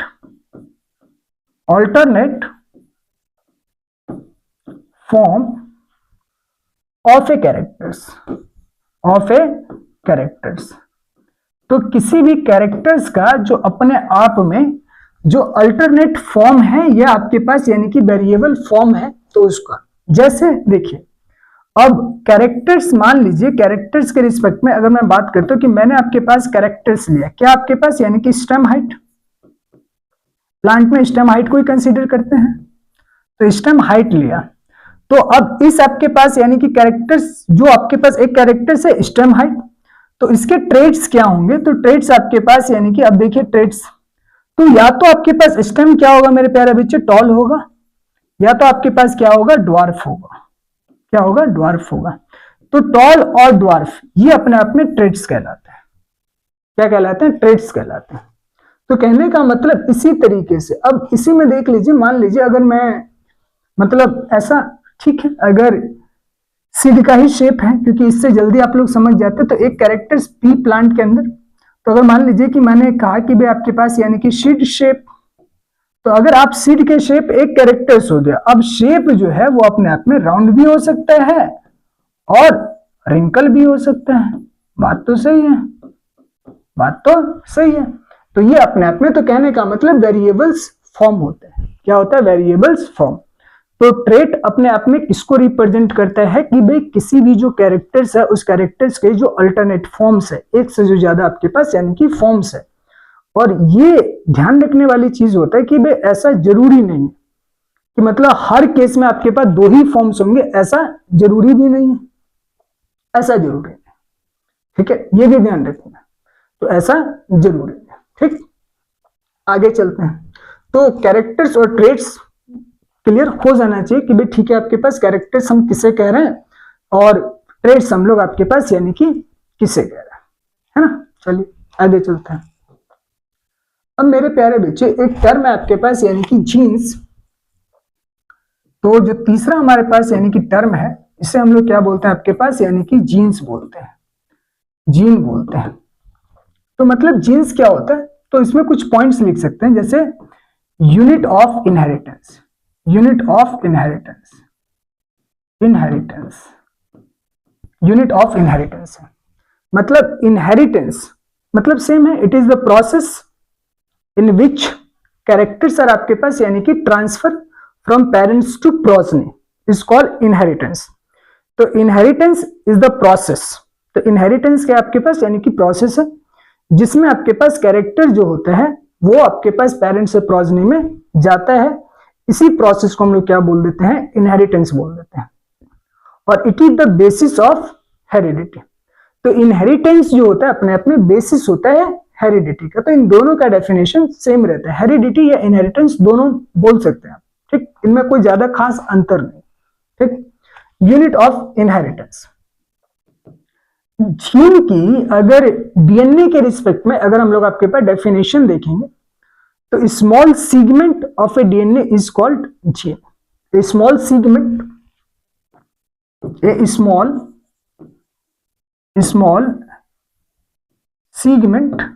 segment of DNA is called gene।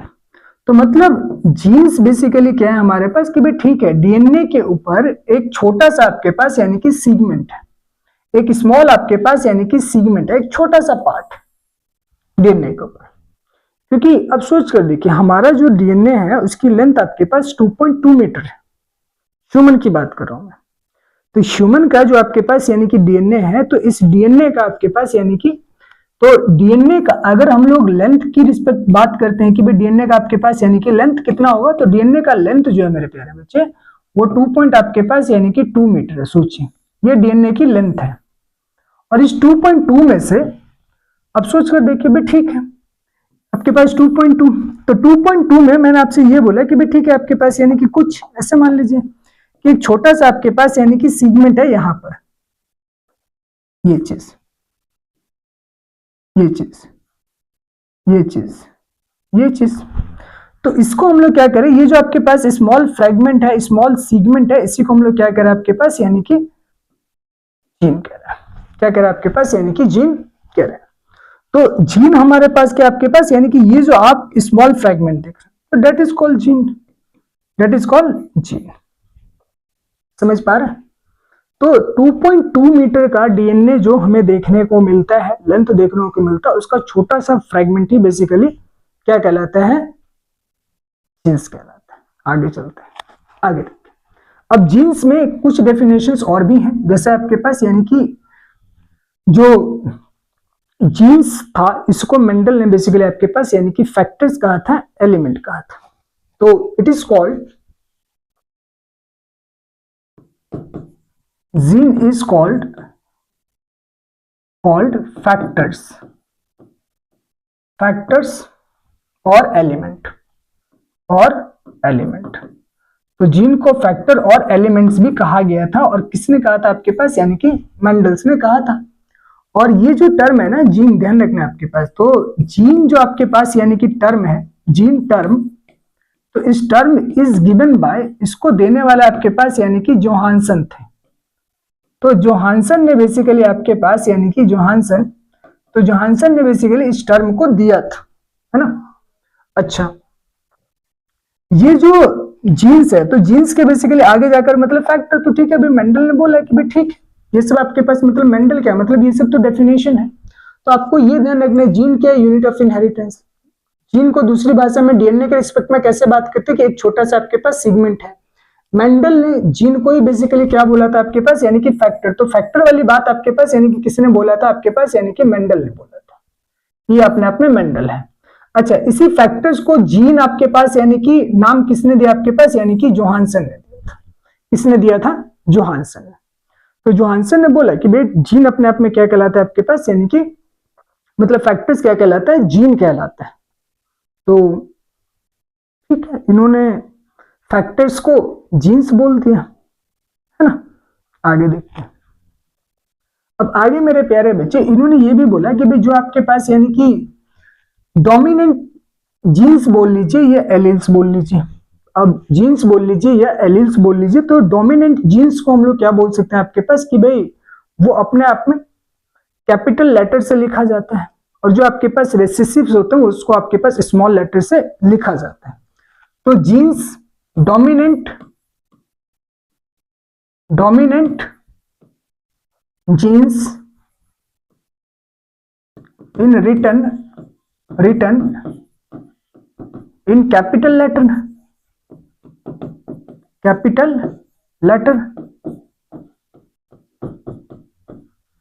And आपके पास एंड जो रेसेसिव्स होते हैं, जो रेसेसिव्स आपके पास यानी कि जीन्स होते हैं, तो recessive genes is written in small letters, इस तरीके से। तो स्मॉल और आपके पास यानी कि कैपिटल का दो ही था कि भाई ठीक है जो डोमिनेंट होगा उसको हम लोग कैपिटल से डिनोट करेंगे, और जो आपके पास रेसेसिव्स होगा तो आपके पास यानी कि उसको हम लोग स्मॉल लेटर से क्या करेंगे आपके पास यानी कि डिनोट करेंगे। तो ये जीन के रिस्पेक्ट में। देखिए जीन्स मतलब आपके पास जीन्स की डेफिनेशन बहुत सारी है, अलग अलग राइटर्स हैं, अलग अलग आपके पास यानी कि जो किताबें हैं, जैसे कितनी बार जैसे मैं एक किताब पढ़ रहा था तो उसमें ये डेफिनेशन था जीन्स के बारे में बात किया कि भाई जीन्स अपने आप में ग्रो कर सकता है, म्यूटेट कर सकता है, रेप्लिकेट कर सकता है। तो ये सारी बातें जीन्स के रिस्पेक्ट में लिखी गई, ठीक है। लेकिन हमारा इस बात से इतना से भी आपके पास यानी कि अलग अलग कॉन्टेक्स्ट में बहुत सारी बातें हैं, और फिलहाल हमारा काम इससे चल जाएगा। ठीक, तो आपसे बोलता है कि व्हाट इज जीन, तो आप क्या बोलेंगे आपके पास, यानी कि it is the unit of inheritance या स्मॉल सेगमेंट ऑफ डीएनए। इतना बोल देंगे काफी है, एक लाइन भी लिख देंगे काफी है, तो इसमें कोई दिक्कत नहीं, बस ये बातें जीन के रिस्पेक्ट में बात कर लीजिएगा। अच्छा, अगला बात करते हैं हम लोग आपके पास यानी कि एलील्स के बारे में। तो अगला टर्म है एलील्स, तो 4 टर्म्स है एलील्स, एलील। तो एलील का मतलब क्या होता है, एलील्स का मतलब ये हो गया आपके पास कि भाई ठीक है, किसी भी जीन्स का जो अल्टरनेटिव फॉर्म्स है उसी को हम लोग क्या बोल देते हैं, एलील्स बोल देते हैं। तो किसी भी जीन का जो अल्टरनेट फॉर्म्स है वो क्या कहलाते हैं, एलील्स कहलाते हैं। तो alternative forms, alternative forms of A gene, of A gene मतलब किसी भी जीन का जो अल्टरनेट फॉर्म होगा, form is called alleles, is called alleles. तो एलील्स अगर आपसे कोई बोलता है कि एलील्स क्या है, तो आप बोल सकते हैं कि भाई ठीक है, मतलब कोई जीन है, उस जीन का जो आपके पास यानी कि अल्टरनेट फॉर्म है उसी को हम लोग क्या बोल देते हैं आपके पास, यानी कि एलील्स बोलते हैं। एक चीज ध्यान रखना है बच्चे आपके पास, यानी कि जो एलील्स लोकेटेड जो होते हैं वो आपके पास यानी कि सेम पोजीशन ऑन आपके पास यानी कि होमोलोगस क्रोमोसोम्स। तो कहने का मतलब ये जो हमारे पास यानी कि जीन्स है, तो जीन्स के अल्टरनेट फॉर्म है, इस बात को ऐसे समझते हैं। तो मैंने क्या कहा कि भाई ठीक है, आपके पास यानी कि जीन्स, आपके पास यानी कि genes are located, genes are located और alleles are located on same position. इसी के लिए टर्म इस्तेमाल होता है लोकाई, या आपके पास यानी कि लोकस या लोकाई ही बोल लीजिए, क्या फर्क पड़ता है, loci on the homologous chromosomes.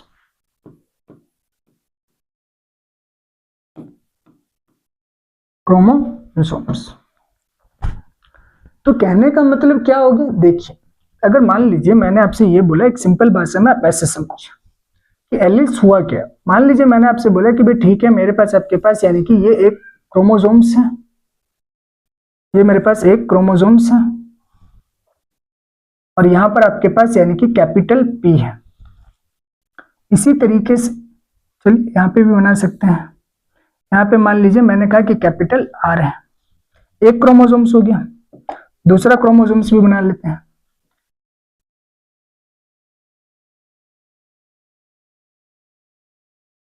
दूसरा क्रोमोसोम्स भी इसी तरीके से बना लेते हैं।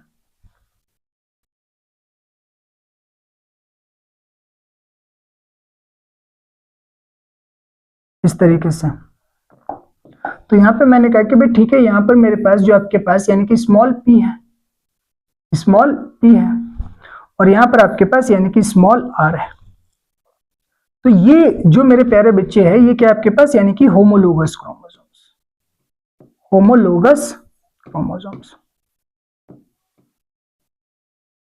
होमोलोगस क्रोमोसोम्स है ना, ये होमोलोगस क्रोमोसोम्स। अब इस क्रोमोसोम्स के ऊपर आप यहाँ पे गौर से देखिए कि भाई ठीक है, ये वाला ध्यान रखना आपके पास कि भाई जीन्स कहाँ लोकेटेड है। तो कहने का मतलब ये जो हमारे पास यानी कि सेक्शन है, ये आपके पास यानी कि सेम जीन्स है, दोनों जीन्स है, लेकिन यहां पर क्या आपके पास यानी कि कैपिटल P है, और यहां पर क्या आपके पास स्मॉल p है, जो आपके पास यानी कि एलील्स है। तो कहने का मतलब ये दोनों जो आपके पास यानी कि फॉर्म्स है हमारे पास, ये क्या कहलाता है आपके पास, एलील्स कहलाते हैं। तो एलील्स जो होते हैं आपके पास यानी कि सेम पोजीशन पर ही होते हैं, हाँ। अच्छा, इसी तरीके से इसमें भी आपके पास यानी कि ये दोनों क्या कहलाता है आपके पास, यानी कि एलील्स कहलाते हैं। Alleles of a two genes मतलब सेम जीन्स, टू जीन्स या सेम जीन्स, क्योंकि क्रोमोसोम्स अलग हैं तो इसकी वजह से। अच्छा, दूसरा, अगर इस एलील और इस एलील्स के बारे में बात किया जाए तो ये आपके पास नॉन एलिलिक है, नॉन आपके पास यानी कि एलील, एलील्स, नॉन एलील्स। इसी तरीके से अगर आप इन दोनों के बारे में बात करें, अगर आप इसी तरीके से आप सोच कर देखिए कि भाई सही बात है, तो कहने का मतलब ये वाला जो जीन्स है इसके एलिल्स यहां पर है, इस वाले जीन्स के भी एलिल्स यहां पर ही है, ठीक है। इसके और इसके बारे में बात करेंगे तो ये अपने आप में नॉन एलिल्स हो जाएगा। क्या हो जाएगा? नॉन एलिल्स हो जाएगा। तो ये चीजें आपको थोड़ा सा ध्यान रखना होता है कि नॉन एलिल्स और सेम एलिल्स किससे बोला जाता है, ठीक। तो ये चीज ध्यान रख सकते हैं। तो होमोलोगस क्रोमोसोम्स पर हमें ये चीजें देखने को मिलता है, ठीक है। चलिए आगे चलते। तो ये एलिल्स आपको क्लियर हो जाना चाहिए कि भाई एलिल्स क्या होता है। अगर आपसे कोई बोलता है कि भाई एलिल्स क्या होता है, तो किसी भी जीन्स का जो अल्टरनेट फॉर्म होता है तो उसी अल्टरनेट फॉर्म को हम लोग क्या बोल देते हैं? एलिल्स बोल देते हैं। और एलिल्स जो होते हैं वो होमोलोगस क्रोमोसोम्स के ऊपर सेम पोजीशंस पर होते हैं। सेम पोजीशन, ये बात ध्यान रखना, सेम पोजीशन पर देखे जाते हैं, है ना। चलिए, अच्छा ये तो बात रही आपके पास एलिल्स के बारे में। किसके बारे में? एलिल्स के बारे में। आगे देखते हैं। अब आगे मेरे प्यारे बच्चे आपके पास यानी कि कुछ टर्म और है। तो कुछ टर्म और का मतलब क्या है, ये बात हमें समझना होगा कि जैसे आपने टर्म सुना होगा आपके पास कि भाई होमोजाइगस होता है, हेट्रोजाइगस होता है, हेमीजाइगस होता है। तो homozygous, heterozygous, genotypes, phenotype, genome, phenocopy, dominant, recessive, इन सारे टर्म्स को भी एक बार क्लियर कर लेते हैं, क्योंकि सारे टर्म्स आपको आगे चैप्टर्स में जाकर मिलेंगे, तो इसीलिए इधर ही क्लियर कर लेते हैं तो ज्यादा बेटर है। चलिए, तो जैसे हमारे पास यानी कि होमोजाइगस है, होमोजाइगस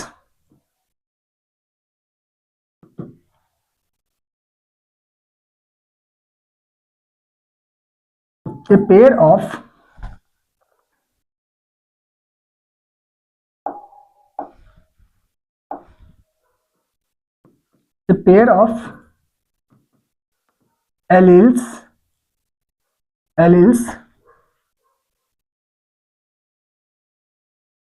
ऐसे,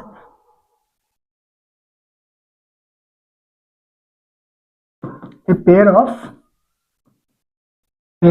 similar alleles। तो पेयर ऑफ सिमिलर एलिल्स का मतलब क्या हो गया आपके पास, यानी कि pair of similar alleles of A gene, मतलब एक ही जीन के आपके पास यानी कि दो एलिल्स होना चाहिए, और वो दोनों एलिल्स कैसे होना चाहिए आपके पास, यानी कि सेम होना चाहिए ऑफ ए जीन। तो कहने का मतलब जैसे इसमें हम कैपिटल टी इन डिप्लॉयड ऑर्गेनिज्म, इन डिप्लॉयड, ये बात यहाँ पे लिखना जरूरी है, डिप्लॉयड ऑर्गेनिज्म। तो ये ध्यान रखना है मेरे प्यारे बच्चे कि भैया आपके पास यानी कि जब हम लोग होमोजाइगस के बारे में बात करते हैं, और खास करके ये टर्म जो आपके पास जाइगस है, तो कहने का मतलब भी पेयर है, और ये डिप्लॉयड में ही देखा जाएगा, हैप्लॉयड में पेयर में नहीं होगा। तो डिप्लॉयड में पेयर के बारे में बात करते हैं। तो कहने का मतलब पेयर ऑफ सिमिलर एलिल। तो कहने का मतलब जैसे आप एग्जाम्पल में देख सकते हैं कि भाई ठीक है, हमारे पास जैसे कैपिटल टी की बात करते हैं, स्मॉल टी के बारे में बात करते हैं, कैपिटल आर के बारे में बात करते हैं, स्मॉल के बारे में बात करते हैं। तो ये सब क्या हमारे पास यानी कि होमोजाइगस, इसको रिप्रेजेंट करता है होमोजाइगस, ठीक है। आगे देखते हैं। दूसरा मेरे प्यारे बच्चे आता है आपके पास यानी कि हेट्रोजाइगस। तो मतलब हेट्रोजाइगस क्या है? हेट्रोजाइगस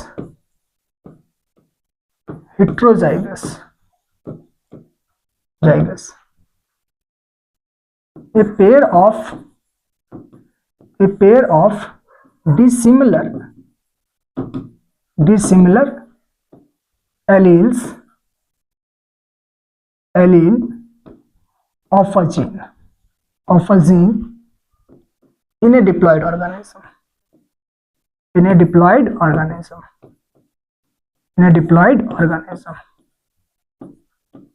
तो यहाँ पे जो एलिल्स होना चाहिए वो डिसिमिलर होना चाहिए। कैसे? जैसे एग्जांपल में आप ये कह सकते हैं, जैसे हम कैपिटल टी स्मॉल टी लिखते हैं, कैपिटल आर स्मॉल आर लिखते हैं, है ना, कैपिटल डब्ल्यू स्मॉल डब्ल्यू लिखते हैं, कैपिटल वाई स्मॉल वाई लिखते हैं। तो ये सब क्या हो गया अपने आप में हेट्रोजाइगस को रिप्रेजेंट करते हैं। इसको आपके पास यानी कि हेट्रोजाइगस को रिप्रेजेंट करते हैं। तो होमोजाइगस क्या चीज होता है कि भाई आपके पास यानी कि पेयर ऑफ सिमिलर एलील्स, मतलब एक ही जीन है उसके जो आपके पास यानी कि सिमिलर एलील्स होते हैं, तो उसे हम लोग क्या बोलते हैं आपके पास यानी कि होमोजाइगस। और हेट्रोजाइगस का मतलब क्या हो जाता है कि भाई ठीक है आपके पास यानी कि जीन है, सेम जीन है, लेकिन उसके जो आपके पास एलील्स है, पेयर, जो एलील्स के जो पेयर है, तो उसमें आपके पास क्या है यानी कि वो डिफरेंट है ना, ये चीजें देखने को मिलता है। अच्छा, एक टर्म है हेमीजाइगस, ये भी एक टर्म याद रखना आपके पास कि भाई हेमीजाइगस। तो हेमी का मतलब तो देखो आपको पता है कि हेमी का मतलब होता है आपके पास यानी कि एक ही होगा आपके पास यानी कि, तो a single alleles of A gene, ठीक है। और ये चीज बेसिकली ह्यूमन के केस में मेल के बारे में हम लोग जब बात करते हैं तब देखा जाता है। तो हेमी का मतलब यहां पर हिट्रो और होमो से नहीं, हेमी मतलब a single allele of A gene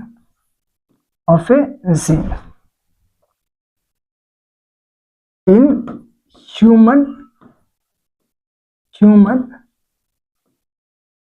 male sex chromosomes. तो यहाँ पर जैसे भाई अब ये बात तो सही है कि भाई मेल के अंदर जो आपके पास सेक्स क्रोमोसोम्स है वो आपके पास यानी कि XY है।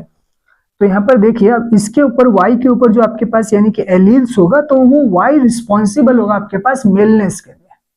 तो मेलनेस के लिए जिम्मेदार कौन है आपके पास यानी कि जो Y क्रोमोसोम्स के ऊपर आपके पास यानी कि एलील्स है। तो इस एलील्स का तो कोई पेयर नहीं होगा ना, X के साथ कोई पेयर नहीं होगा। अगर X के साथ पेयर बनाता है या होता है तो सिंपल सी बात है आपके पास वो फीमेल बन जाएगा।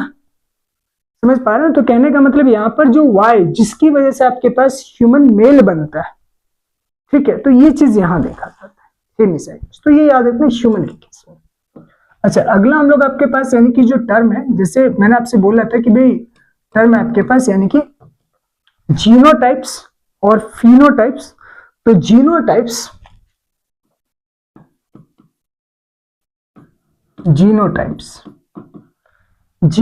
का मतलब जेनेटिक कॉन्स्टिट्यूशंस और makeup of an organism. Genetic constitutions और makeup of an organism.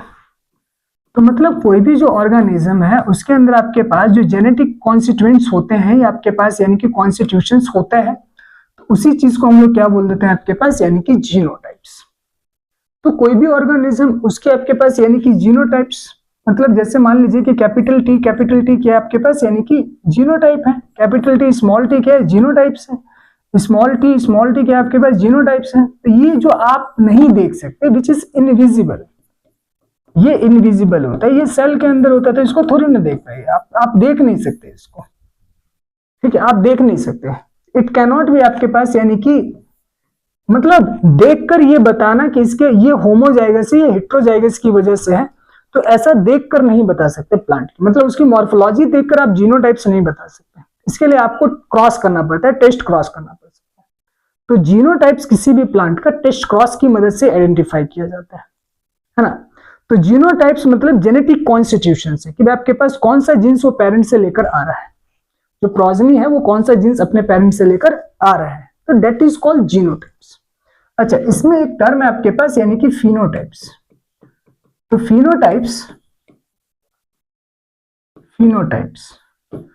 Phenotypes का मतलब आपके पास यानी कि एक्सटर्नल आपके पास यानी कि फीचर्स और appearance of an organism.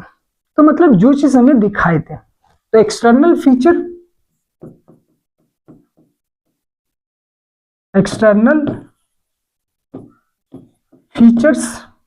And appearance of an organism.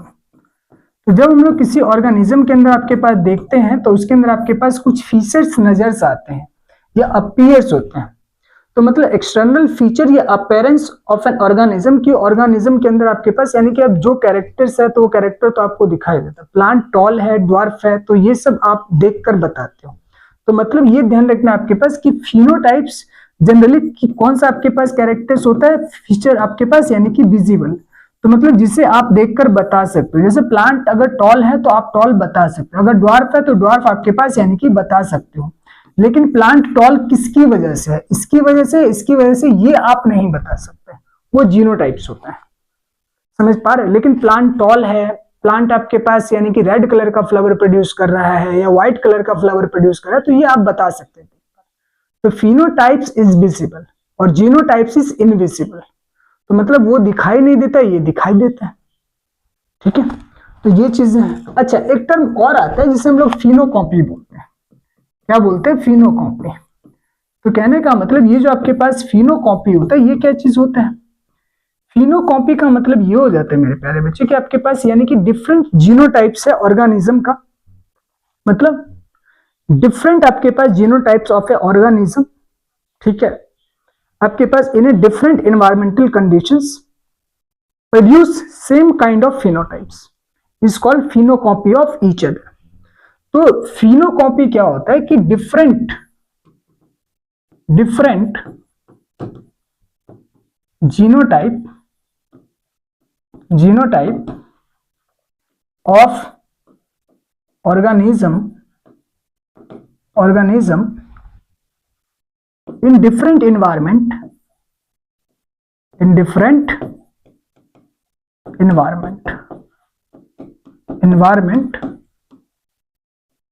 produces same phenotype is called phenocopy of each other। तो कहने का मतलब मेरे प्यारे बच्चे क्या हो गया कि भाई ठीक है, जैसे आप ऐसे समझिए, मतलब डेफिनेशन क्या कह रहा है कि different genotype of organism in different environment produce same phenotype, मतलब एक्सटर्नली सेम दिखाई देगा। जैसे मान लीजिए मैंने बोला कि भाई ठीक है, यहां पर हम जीनोटाइप ले लेते हैं, ये मेरे पास यानी कि जीनोटाइप्स हो गया, है ना। तो जीनोटाइप, एक प्लांट की जीनोटाइप कैपिटल टी है, दूसरे प्लांट की आपके पास जीनोटाइप स्मॉल टी है।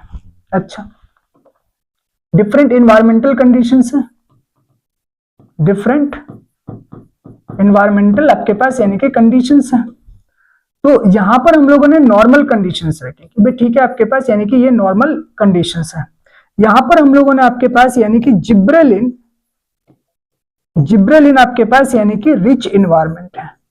जिब्रेलिन एक प्लांट हार्मोन है जो बेसिकली प्लांट के आपके पास जो स्टेम्स होता है उसके आपके पास इलोंगेशन में मदद करता है, मतलब उसकी लंबाई बढ़ाता है। तो जैसे शुगर केन वगैरह का आप देखते हैं इंटरनोड्स इलोंगेटेड होता है, तो वो जिब्रेलिन की वजह से। अच्छा, अब यहां पर हम लोग आपके पास यानी कि क्या देख रहे हैं, आपके पास यानी कि फिनोटाइप्स। क्या देख रहे हैं? फिनोटाइप्स।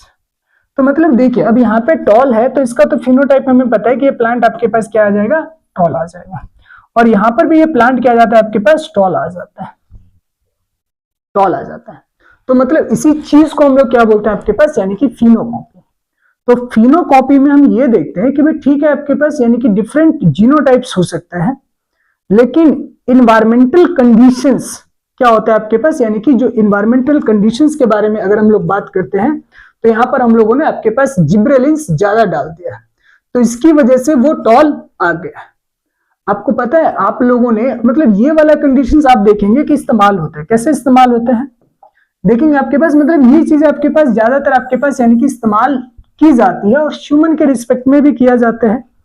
जैसे आप इसको ऐसे समझिए, आप देखते हैं कि बहुत सारे बच्चे आपके पास जिनकी हाइट रुक जाती है तो उनको डॉक्टर्स वगैरह रेकमेंड करते हैं कि आप आपके पास यानी कि बॉर्न बीटा पीजिए। तो जब बच्चा बॉर्न बीटा वगैरह पीता है या जितने भी प्रोटीन वाले सप्लीमेंट्स के प्रोडक्ट्स वगैरह आते हैं, जब ये सब आपके पास यानी कि पीता है तो आप देखते हैं कि उनके अंदर आपको चेंजेस दिखाई देता है। क्या दिखाई देता है? चेंजेस दिखाई देते हैं। तो कहने का मतलब भले ही उसका आपके पास यानी कि जीनोटाइप्स रिसेसिव्स हो, जीनोटाइप्स टॉलनेस के लिए जिम्मेदार नहीं हो, उसकी हाइट के लिए जिम्मेदार नहीं हो, लेकिन जो आपके पास ये जो डिफरेंट इन्वायरमेंटल कंडीशंस है, जो आपके पास बाहर से जो बच्चे को सप्लीमेंट दिया जा रहा है, उसकी वजह से उसकी ग्रोथ पर जरूर फर्क पड़ता है। और ऐसा नहीं है, आप ऐसा जो लोग आपके पास जिम वगैरह जाते हैं, तो आप देखना जिम जो लोग जाते हैं आपके पास, तो मसल्स किसकी बनता है? जो लोग आपके पास यानी कि एमिनो टैबलेट्स वगैरह लेते हैं, तो जो लोग आपके पास यानी कि एमिनो टैबलेट्स लेते हैं, डिफरेंट डिफरेंट आपके पास यानी कि मतलब सप्लीमेंट्स लेते हैं, तभी जाकर उनकी आपको उनकी बॉडी में एक अलग सा आपके पास यानी कि मसल्स दिखता है। तो मतलब वो जेनेटिकली नहीं है, ये ध्यान रखना है कि वो जेनेटिकली नहीं होता है, वो किसकी वजह से आपके पास इन्वायरमेंटली है, कि मतलब ठीक है हम लोगों ने एक्सटर्नली आपके पास यानी कि ये सारी चीजें ली हैं। और यही वजह है कि ज्यादातर लोग आपको देखेंगे बॉडी बिल्डर, तो वो जेनेटिक्स में नहीं है। जिसका जेनेटिक्स में होगा ना, तो उसका जीनोटाइप जिसका होगा उसका ऑटोमेटिकली बन जाएगा, उसको जरूरत नहीं है जिम जाने की, वो नॉर्मल घर पे भी काम करेगा ना, या नॉर्मल एक्सरसाइज भी करेगा, तो अगर उसके जीन्स में वो पोटेंशियल है तो वो उसका बॉडी बिल्डअप कर देगा, उसका मसल बिल्डअप कर देगा। और ऐसा देखा गया है, जो लोग लेबर मजदूर होते हैं देखिएगा, वो लोग नॉर्मल खाना खाते हैं तो भी उनके आपके पास यानी कि मसल्स वगैरह मतलब बिल्डअप हो जाता है। क्यों? क्योंकि उसके जीन्स में है। और कुछ लोग आपके पास बहुत ज्यादा पतले होते हैं, मतलब सूखे होते हैं, थिन होते हैं, अब वो जा रहा है आपके पास यानी कि जिम, तो भाई ठीक है, जो आपके पास जिम ट्रेनर होता है वो भी कहता है भैया कुछ सप्लीमेंट वगैरह लो तभी फर्क पड़ेगा, तो सप्लीमेंट लेता है तो फर्क पड़ता है। तो ऐसा नहीं कि आपके पास फिनोटाइप को चेंज नहीं किया जा सकता, मतलब इससे ये पता चलता है कि भाई फिनोटाइप्स को हम लोग क्या कर सकते हैं आपके पास यानी कि चेंज कर सकते हैं, चेंज कर सकते हैं। अगर हमारा जीनोटाइप्स कुछ भी हो तो चेंज किया जा सकता है, लेकिन इसके लिए भी कंडीशन है जो आगे हम लोग बात करेंगे। अब कुछ बच्चे बोलेंगे सर अगर ऐसा पॉसिबल है तो जेनेटिक डिसऑर्डर जो है उसको भी क्योर किया जा सकते हैं।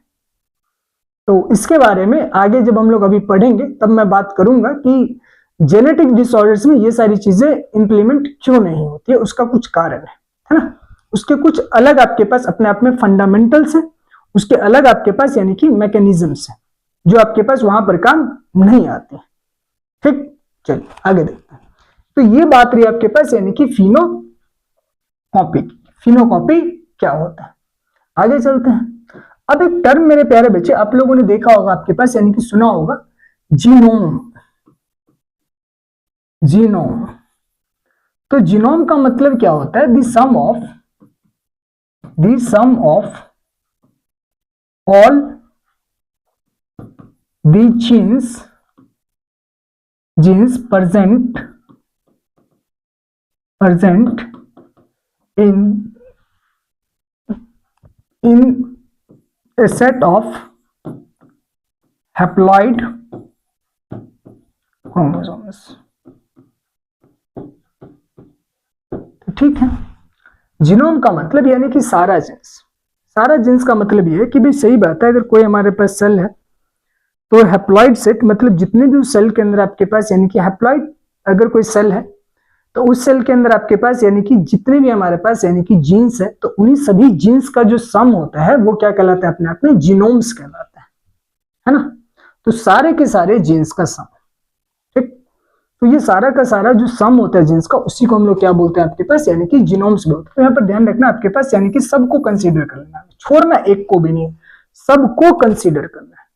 तो एक हैप्लॉइड जो सेल है उस सेल के अंदर जितने भी आपके पास यानी कि क्रोमोसोम्स है, उस क्रोमोसोम्स पे जितने भी आपके पास जीन्स है उन सबको काउंट करना है, तो वो चीज क्या कहलाती है? अपने आप में जीनोम कहलाती है। तो ये चीजें हैं। और एक सीक्वेंस में देखा जाता है कि भाई ठीक है हमारे पास जैसे कि एन बेस है, नाइट्रोजन बेस, तो ये तो आपके पास यानी कि बहुत ही स्मॉल यूनिट होती है। और इसके बाद आपके पास यानी कि एन बेस, तो ये जो एन बेस होता है, अब ये एन बेस हमें कहाँ देखने को मिलता है? तो हमें पता चलता है कि भाई ये तो हमें आपके पास यानी कि जीन्स में देखने को मिलेगा, या जीन्स में, जीन्स तो बड़ी यूनिट हो गई, तो कहने का मतलब ये हमें कहाँ देखने को मिलेगा? तो न्यूक्लियोटाइड्स में।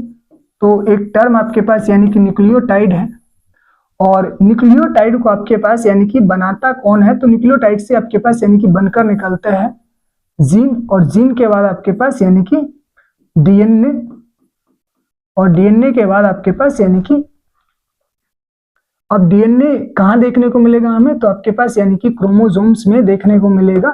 तो ये आपके पास यानी कि सीक्वेंस रहता है।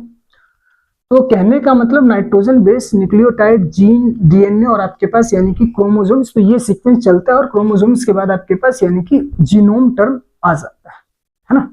तो ये सीक्वेंस भी आपके पास इस तरीके से देखा जाता है। आगे चलते हैं, तो ये ध्यान रखना है। अब आगे मेरे प्यारे बच्चों, अब यहाँ पे ये हमें समझना होता है कि भाई ये तो आपके पास यानी कि एक सीक्वेंस है, तो ये सारे के सारे आपके पास यानी कि टर्म है जो जेनेटिक्स के अंदर इस्तेमाल होता है।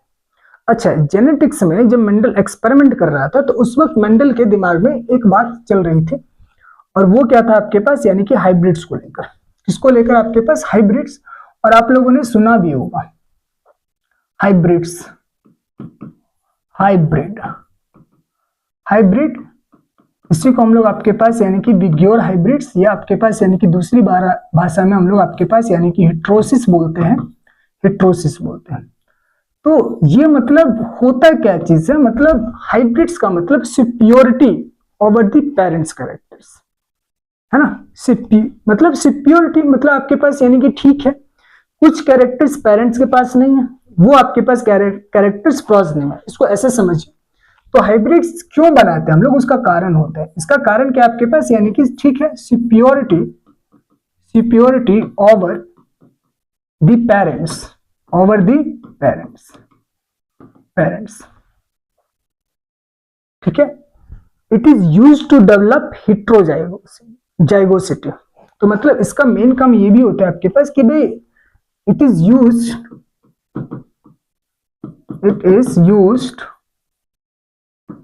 to develop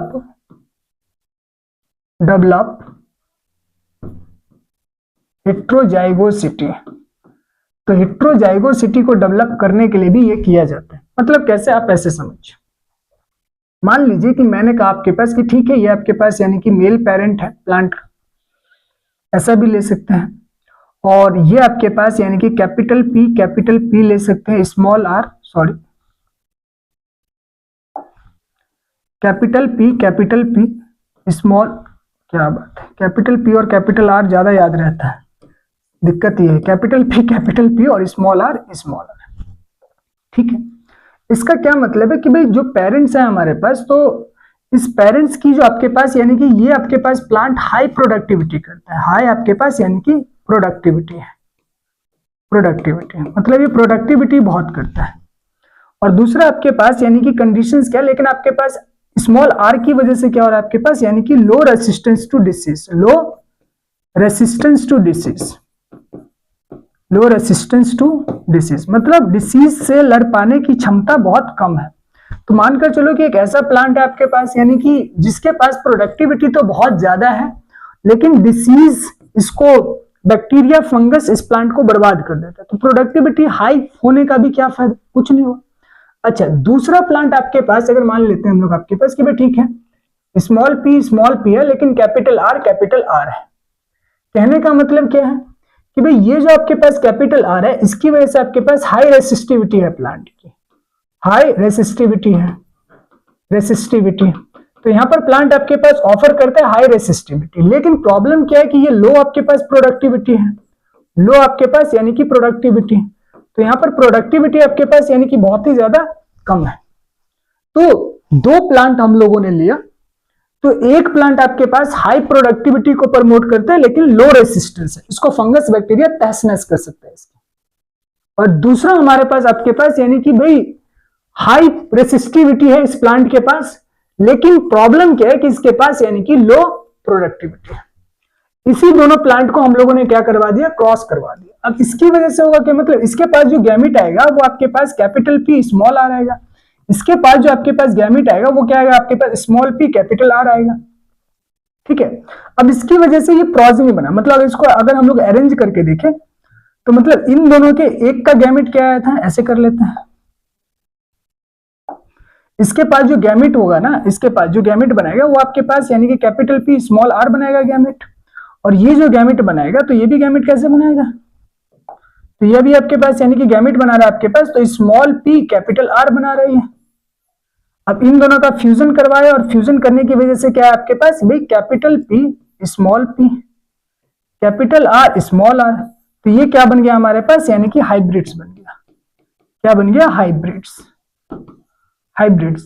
अब ये जो हाइब्रिड्स आया, इसके पास दोनों कैरेक्टर थे। दोनों कैरेक्टर्स का मतलब क्या, मतलब हाई प्रोडक्टिविटी है, हाई प्रोडक्टिविटी, तो मतलब प्रोडक्टिविटी भी क्या अपने आप में हाई है, और आपके पास यानी कि हाई रेसिस्टेंस, हाई रेसिस्टेंस भी है, तो मतलब रेसिस्टेंस भी क्या अपने आप में हाई है, तो प्रोडक्टिविटी भी हाई है और रेसिस्टिविटी भी हाई है।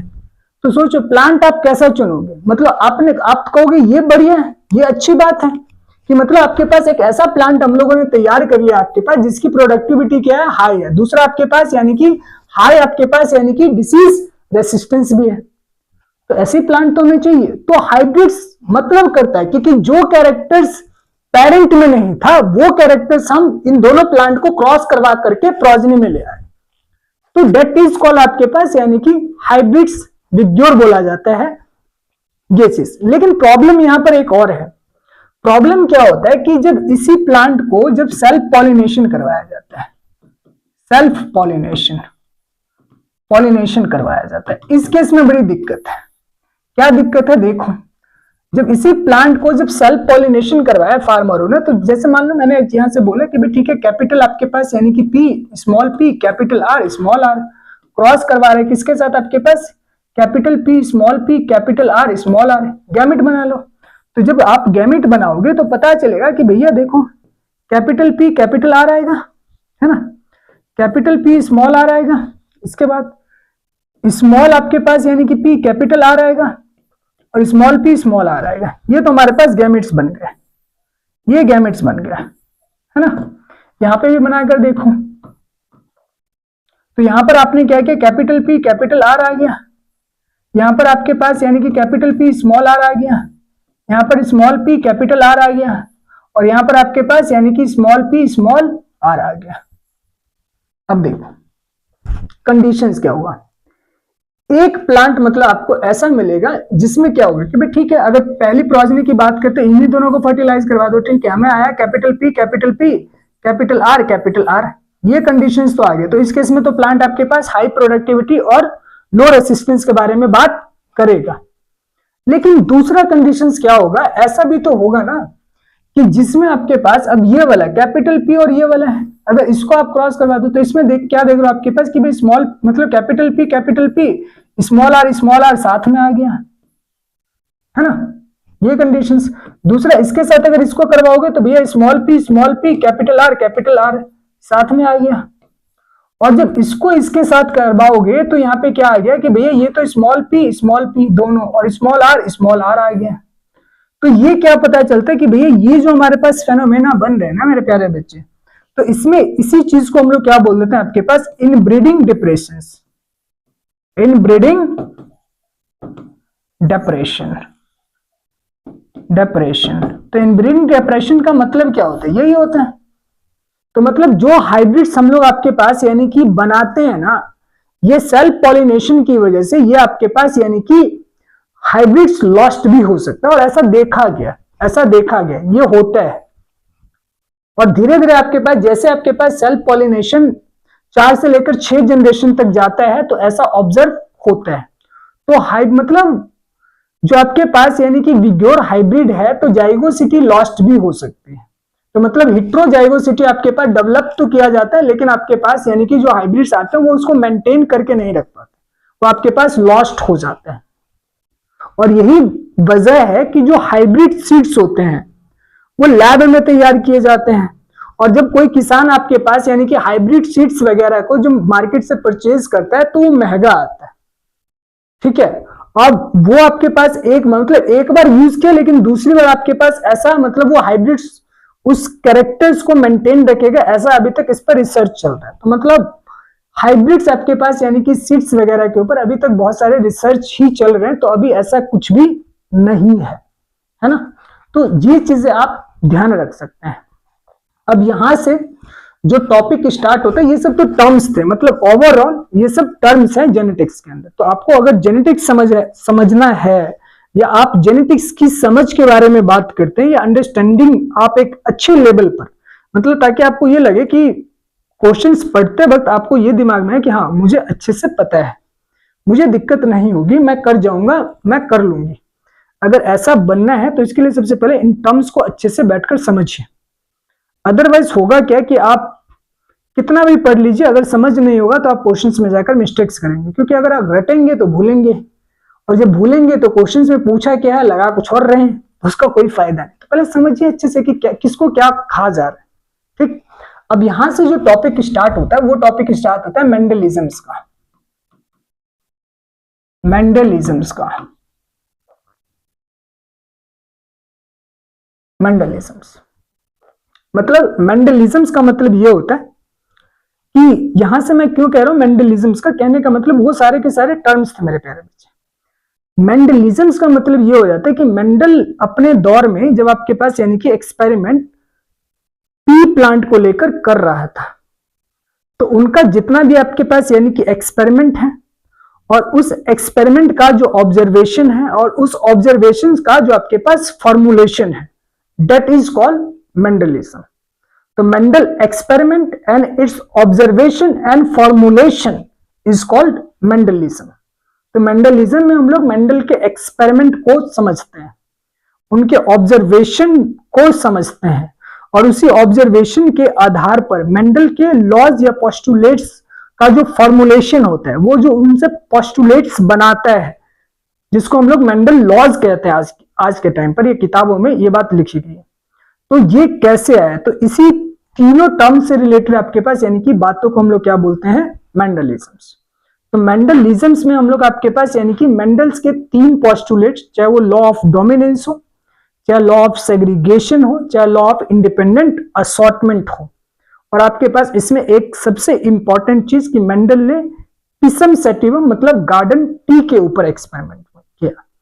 तो ये जो गार्डन टी था, इस पर ही क्यों एक्सपेरिमेंट किया, ये अपने आप में एक मुद्दा है डिबेट का, और होना भी चाहिए कि मेंडल ने इसी के ऊपर ही एक्सपेरिमेंट क्यों किया, बाकी प्लांट पर क्या इससे पहले भी किसी साइंटिस्ट ने और प्लांट्स पर एक्सपेरिमेंट किए।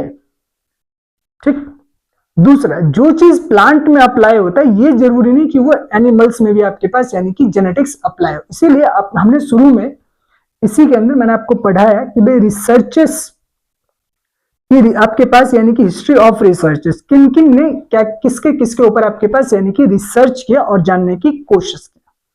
तो अभी हम लोग आपके पास मेंडलिज्म की तरफ देखते हैं।